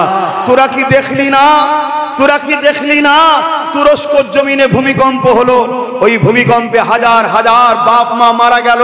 ওই ভূমিকম্পে একটা নবজাতক শিশু ওই ভূমিকম্পের ভাঙা স্তূপের নিচে জন্মগ্রহণ করেছিল, মাটাও মারা গেছে। 2.5 দিন তাকে জিন্দা রেখে আমি আল্লাহ এখনো তাকে বাঁচিয়ে রেখেছি। জোরে বলুন সুবহানাল্লাহ। তোরা কি দেখলি না? ইতিহাস কি তোরা পড়িস না? যখন সুনামি হয়েছিল, ওই সুনামিতে হাজার হাজার বাড়ি গাড়ি জমি জায়গা টাকা পয়সা সব তছনছ হয়ে গেল, বিল্ডিং গুলো ভেঙে চলে গেল। ওই সুনামিতে একজন মুয়াজ্জিন মসজিদে আযান দিচ্ছিল, আল্লাহু আকবার আল্লাহু আকবার। সুনামির পানি মসজিদে ঢুকলো, মুয়াজ্জিনকে টেনে বার করলে চলে গেল, স্রোতে ভেসে ভেসে চলে যাচ্ছে, হাবুডুবু খাচ্ছে। আল্লাহ তাকে একটা নারিকেল কাজের সাহায্য দিল, অন্য কাজ দিল না, নারিকেল দিল। কেন? মানুষ কিছু যদি খেতে নাও পায়, পানি খেলে মানুষ বেঁচে থাকবে। সে নারিকেল গাছে উঠলো, নারিকেল গাছের মাথা ভেসে থাকে দেখবেন, সেখানে বসে ডাবের পানি পান করছে। আগেকার সময় আপনারাও অনেকে দাঁত দিয়ে নারকল ছিঁড়িয়েছেন, ঘুষি দিয়ে নারকল ফাটিয়েছে, আপনারাও করেছেন। অতএব এইভাবে কয়েক সপ্তাহ সে বেঁচে ছিল। তারপরে আল্লাহ সেই দিকে জাহাজ নিয়ে গেল, জাহাজ থেকে সে ফিরে এসে আজও বেঁচে আছে। জোরে বলুন সুবহানাল্লাহ। হে আমার বান্দা, তোরা কোন পাওয়ারের কাছে মাথা নত করছিস? তোরা কাদেরকে ভয় করছিস? কাদের কথায় তোরা হক কথা বলা বন্ধ করে দিলি? তোরা কি দেখলি না আমি আল্লাহ, আমি সেই সুপার পাওয়ার, আমি তোদেরকে কিভাবে বাঁচাতে পারি? তোরা কি জানিস না? তোরা কি দেখিস না? আমি আল্লাহ তোদেরকে বলে দিই শোন, তোদেরকে শিখিয়ে দিই শোন, পৃথিবীতে সমস্ত ক্ষমতাও যদি একদিকে হয়ে যায়, আমি আল্লাহ যাকে বাঁচাবো তার কেউ ক্ষতি করতে পারবে না। জোরে বলুন সুবহানাল্লাহ, আরো জোরে বলুন সুবহানাল্লাহ। ভাইরা আমার, তাই বলে যায় আল্লাহকে ভয় করুন, নবীকে ভালোবাসুন, আদব করুন। এটা হলো সিনার পাওয়ার বাড়বে। এতে কি হয়? সিনার পাওয়ার বাড়বে। আর আল্লাহর ভয় করার একটা সিস্টেম আছে, যার দিলে আল্লাহর ভয় আছে সমস্ত জালিম তাকে ভয় করবে, এটা সিস্টেম। আর আল্লাহর ভয় যখন উঠে যাবে, আল্লাহ জালিমের অন্তর থেকে তোমার ভয়ও তুলে দেবে। তাহলে আমাদের অন্তর থেকে আল্লাহর ভয় উঠে গেছে। যে যা খুশি করছে আমাদের ঘরে নিয়ে, দেখলেন না কিছুদিন আগে 80-90 বছর কম বেশি বয়স হবে একটা মুরব্বী বাপকে গালে চড় মারছে একটা হালকা বয়সের মেয়ে, দেখলেন না? দেখছেন তো নাকি? আমি তো 3 বছর আগে বলেছি যে দোকানে যাবি মাল কিনতে, হঠাৎ করে বলবে চোর, মার মার মার মার মার, মেরে ফেলবে। কি না চুরি করেছে, কেস টেস কিচ্ছু হবে না। আজকে খাটছে তো নাকি? 3-4 বছর 5 বছর 7 বছর আগে থেকে বলে আসছি, একটা দিন আসছে তোদের ওয়াকাফ, তোদের মসজিদ মাদ্রাসা তোদের থাকবে না। বলেছি না বলিনি? বলুন। তাহলে আমি কি গায়েবের খবর জানি না? আমার নবী যা শিখিয়েছে সেই কথা অনুযায়ী বলেছি, আজকে সব বাস্তবে ঘটছে। এসব নবী বলে গেছে একটা দিন হবে, একটা দিন আমার উম্মত প্রচুর মার খাবে। যেমন ক্ষুধার্ত পশুরা খাদ্যের থালির উপরে ঝাঁপিয়ে পড়ে, একদল মানবরূপী পশু আমার উম্মতের উপরে ঝাঁপিয়ে পড়বে। ঝাঁপিয়ে পড়ছে না বলেন? বিভিন্ন জায়গায় ভিড় দেখুন, মুসলমানকে মারতে মারতে মেরে ফেলছে না? মিলছে না মেলে না? সাহাবারা জিজ্ঞেস করেছিল হুজুরের কারণ কি হবে, উম্মতের কি সংখ্যা কম হবে? আল্লাহ নবী বললেন না, সংখ্যা অনেক হবে, তারপরেও কেন মার খাবে? নবী বললেন তাদের অন্তর থেকে আল্লাহর ভয় উঠে যাবে, দুনিয়ার ভয় ঢুকে যাবে। বলুন আমাদের অন্তর থেকে আল্লাহর ভয় উঠেছে না ওঠে না? দুনিয়ার ভয় ঢুকেছে না ঢোকে না? কি হবে, কেস হয়ে যাবে, জেল হয়ে যাবে, ঘর ভেঙে দেবে, টোটো বন্ধ করে দেবে, কাজ আটকে যাবে, এই হয়ে যাবে, ওই ভয় ঢুকেছে না ঢোকে না? দেখছেন রসুল কবে বলে গেছে, মিলছে। দ্বিতীয় নম্বর কি হবে? আল্লাহ নবী বললেন তারা লুবি হয়ে যাবে। আমরা লুবি হয়েছি না হয়নি? আরে কথা বলছো না তো? তাহলে বাস্তব মিলছে, দেখেছে? এই তাহলে মার খাওয়ার কারণ কি? আল্লাহর ভয় উঠে গেছে আর লুবি হয়ে গেছে। তাহলে মার খাওয়ার হাত থেকে বাঁচতে গেলে কি করতে হবে? আল্লাহর ভয় আনতে হবে, লোভ ছাড়তে হবে। সার কথা তোরে বাবা, যত বড় জায়গায় বসে আছে তত বড় লোভ, যত ছোট জায়গায় আছে ছোট লোভ, ওপর থেকে নিচে সবাই লুবি। এখন আমরা হ্যাঁ দিশে খুঁজে পাচ্ছে না কি করবে, দিশে খুঁজে পাচ্ছে না। কেউ গাড়ির লোভে, কেউ বাড়ির লোভে, কেউ গাড়ির আলোর লোভে, কেউ একটু ফটো উঠবে সেই লোভে। যে যার খেয়ালের মধ্যে আছে, কারো চিন্তা আছে যে আমার নবীর ধর্মটা কি হচ্ছে, দিনটা কি হচ্ছে, এই চিন্তার মধ্যে কোন?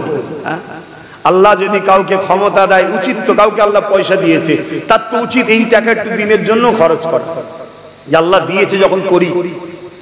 কাউকে আল্লাহ একটু রাজ ক্ষমতা দিয়ে, তার তো উচিত আমার ধর্মের জন্য একটু কিছু করি, করছে কেন? করার ইচ্ছা থাকলেও করতে পারছে না কেন? মালিকটা তোমার ইসলামের দুশমন। তুমি যখনই করতে যাবে অমনি বলবে পরের বারে তোকে আর টিকিট দেবো না। ও চিন্তা করছে ইসলাম যাই যাকগে যাক, আমার গাড়ি বাড়ি সব ছেলে বুলে শান শওকত থাক। এই তো চলছে সমাজে। অসুবিধা হলে বলেন একটু দোয়া কর দি। ও আল্লাহ, আজকেও সেই 11টা 10, কালকেও ঠিক 11টা 10-এ মরিতে গেছিলাম, আজকে 11টা 10। কি গো, রাস্তায় যারা বসে আছো তোমরা কোন দলে? ও ঠিক আছে, বসেন বসেন। না ঠিক আছে, ভালো তারে বোঝেন বাপ, ভালো তারে বোঝেন। আল্লাহ নবী নবী নবী আমাদেরকে কতটা ভালোবাসেন, সারা জীবন নবী আমার তোমার আমার জন্য কেঁদেছেন, আজও নবী আমার তোমার আমার জন্য কাঁদছেন। এ নওজওয়ানেরা, সেই নবী আমার দিন আমাদের কাছে রেখে গেল, সেই দিনটাকে আমরা আজকে কি করলাম? যে যেদিক দিয়ে পেরেছে যার মনের মতো করে নিয়েছে। এ যুবকেরা, তরুণেরা, বাপেরা, এই বলে দিয়ে যায় সবার থেকে মুখটা ফিরিয়ে নেন, আমার রাসূলুল্লাহর দিকে মুখটা করে। আমার নবী হলো আমাদের জন্য মডেল, যারা আমার নবীর অনুসরণ করে চলবে তাদের সাথে থাকুন, যারা আমার নবীর সাথে নেই তাদের সঙ্গে নেই। সবার দিক থেকে মুখ ঘুরিয়ে নেন, আমার থেকে ঘুরিয়ে এলে ফোকাসটা নবীর দিকে করে। সবাই নবীকে ফলো করো, নবীর জীবনী পড়ো, নবীর লাইফ স্টাইল দেখো, নবীর সিরাত দেখো। দেখে যদি মনে হয় যে আব্বাস সিদ্দিকী আমাদেরকে নবীর সঙ্গেই জুড়তে চাইছে, তাহলে আব্বাস সিদ্দিকী জিন্দাবাদ। আর নয় আব্বাস সিদ্দিকী জিন্দাবাদ বলা দরকার নেই, ও বেকার, কিচ্ছু দাম নেই। পীরের বেটা তো কি হয়েছে, নবীর থেকে বড় নাকি? হ্যাঁ, মুফতি তো কি হয়েছে, নবীর থেকে বড় নাকি? মৌলানা ইমাম তো কি হয়েছে? ইমামও যদি আমাদেরকে নবীর সঙ্গে জোড়ে, ইমাম সাহেব জিন্দাবাদ। মুফতি যদি নবীর সঙ্গে জোড়ে, মুফতি সাহেব জিন্দাবাদ। অতএব সব দিক দিয়ে মুখ ঘুরিয়ে নবীর দিকে ফলো করো, নবীর দিকে ফলো করো, তাহলে দেখবেন আমাদের এই যে দুর্দশা হচ্ছে এ সব সমাধান হয়ে যাবে। আর না হয় আগামী দিন আরো ভয়ানক দিন আসছে। আমি আজ বলে যাচ্ছি আগামী দিন আরো ভয়ানক আসছে, আরো ভয়ানক।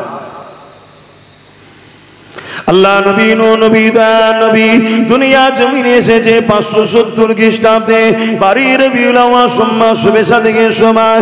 একটা তত্ত্ব বলে যাচ্ছি, মন দিয়ে শুনে। আমার নবী 45 বছর যখন বয়স হয়, আল্লাহ নবী দ্বীনের কাজ শুরু করেছিলেন। এ যুবকেরা, তরুণীরা, আমার নবী পাকের প্রেমিকেরা, আমার নবী যখন মেরাজে গেলেন, ওই মেরাজ থেকে নামাজটা নিয়ে এলেন। তার আগে উম্মতে মুহাম্মাদীর জন্য নামাজ আল্লাহ পাক ফরজ করেন। আমার নবী মেরাজে গিয়েছিলেন, তখন নামাজ নিয়ে এসেছে। এ যুবকেরা, তরুণেরা, বাপেরা, আমার নবী মেরাজে কবে গেছে আমরা জানি? কি বলবেন তো জানেন? যদি না জানেন সেটাও বলেন যে জানি না। বলেন সব থেকে বড় বিদ্যা হচ্ছে চুপ করে থাকা, নাকি? ঈদের দিনে দেখবেন অনেকে চুপ করে দেরি করে রুকু সিজদা করে। গন্ডগোল যদি হয়ে যায়, আগে কে কি করছে সব দেখে নি, তারপরে ষোলো চলো। হ্যাঁ, হতে পারে বছরে একবার আসে তো মানুষ বেখিয়াল হয়ে যায়। কিন্তু এটাও মনে রাখবেন, একজন বলছে 27 রজব, একদিক দিয়ে ঠিক বলেছে, কিন্তু কত হিজরি কত সালে গিয়েছিল সেটা বলতে পারবেন? এই তথ্যটাকে মনে রাখবেন। 570 খ্রিস্টাব্দে নবী দুনিয়ায় এসেছে। 40 বছর বয়সে নবী নবুয়াতের এলান করেছে। তাহলে 570 সঙ্গে 40 যোগ করলে 610। আর নবী মেরাজে গেছে 621। কত মনে থাকবে? তাহলে বীজখানে কত বছর রয়েছে? 11 বছর। কত বছর? 610 আর 21-এর বীজখানে কত? 11 বছর। এই 621-এ নামাজ এনেছে, 11টা বছর তাহলে নবী কি করেছে এটা জানার দরকার আছে। এই 11টা বছর কি করেছে আল্লাহ নবী? 11টা বছর ধরে পৃথিবীতে যত জালিম শাসক ছিল সবার কাছে নবী চিঠি করেছে, জুলুম বন্ধ করো।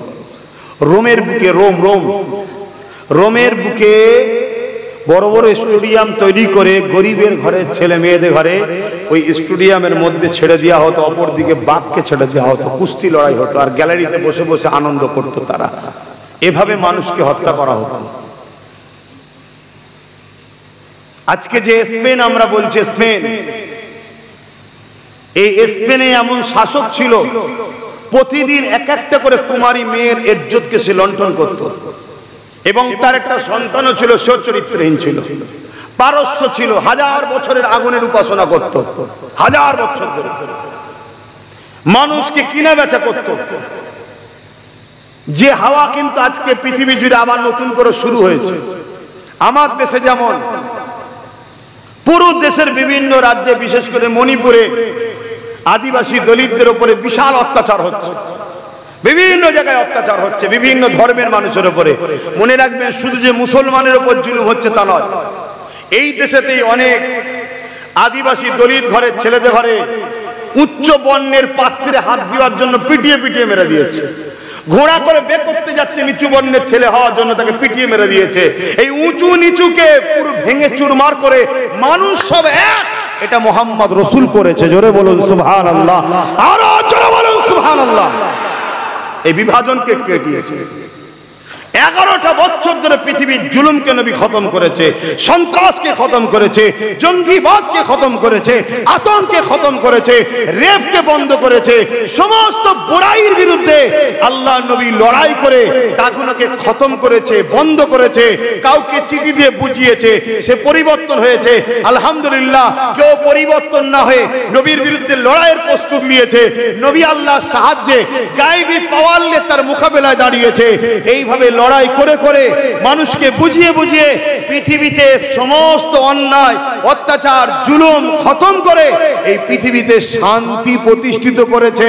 সমাজে ইনসাফ, ইনসানিয়াত নাই, সত্য, গরিবের অধিকার, এতিমের অধিকার, নারী মেরে দিয়া বন্ধ করেছে, রেপ বন্ধ করেছে, লুট বন্ধ করেছে। তারপরে আল্লাহ বলেছে, বন্ধু পরিবেশ এখন ঠান্ডা, চলে আসেন আমার দিদারে। দিদার দিয়েছে, তারপরে বলেছে নামাজ নিয়ে যান, পবিত্র জমিনে বা চাষ করুন। জোরে বলুন সুবহানাল্লাহ। আজকে একটা গ্রাম দেখাতে পারবেন যে গ্রামে এতিমের হক মারা হয় না, বিধবার উপরে জুলুম হয় না, এতিমের উপরে জুলুম হয় না, মানুষের লুটা হয় না, মানুষকে ঝেড়ে খাওয়া হয় না, মিথ্যা সাক্ষী দেওয়া হয় না, মিথ্যা জুলুম করা হয় না? একটা গ্রাম দেখাতে পারবেন? আপনি নামাজ নিয়ে ব্যস্ত হয়ে আছেন। তাহলে কি নামাজ পড়তে আবার বারণ করলাম মনে হচ্ছে নাকি? না, নামাজ পড়তে হবে। আমি আবার বলছি, কিন্তু এইটা পরিষ্কার করার নাম তো ইসলাম। এগুলো করবে কারা? এই যুব সমাজ করবে, ঠিক না বেটা?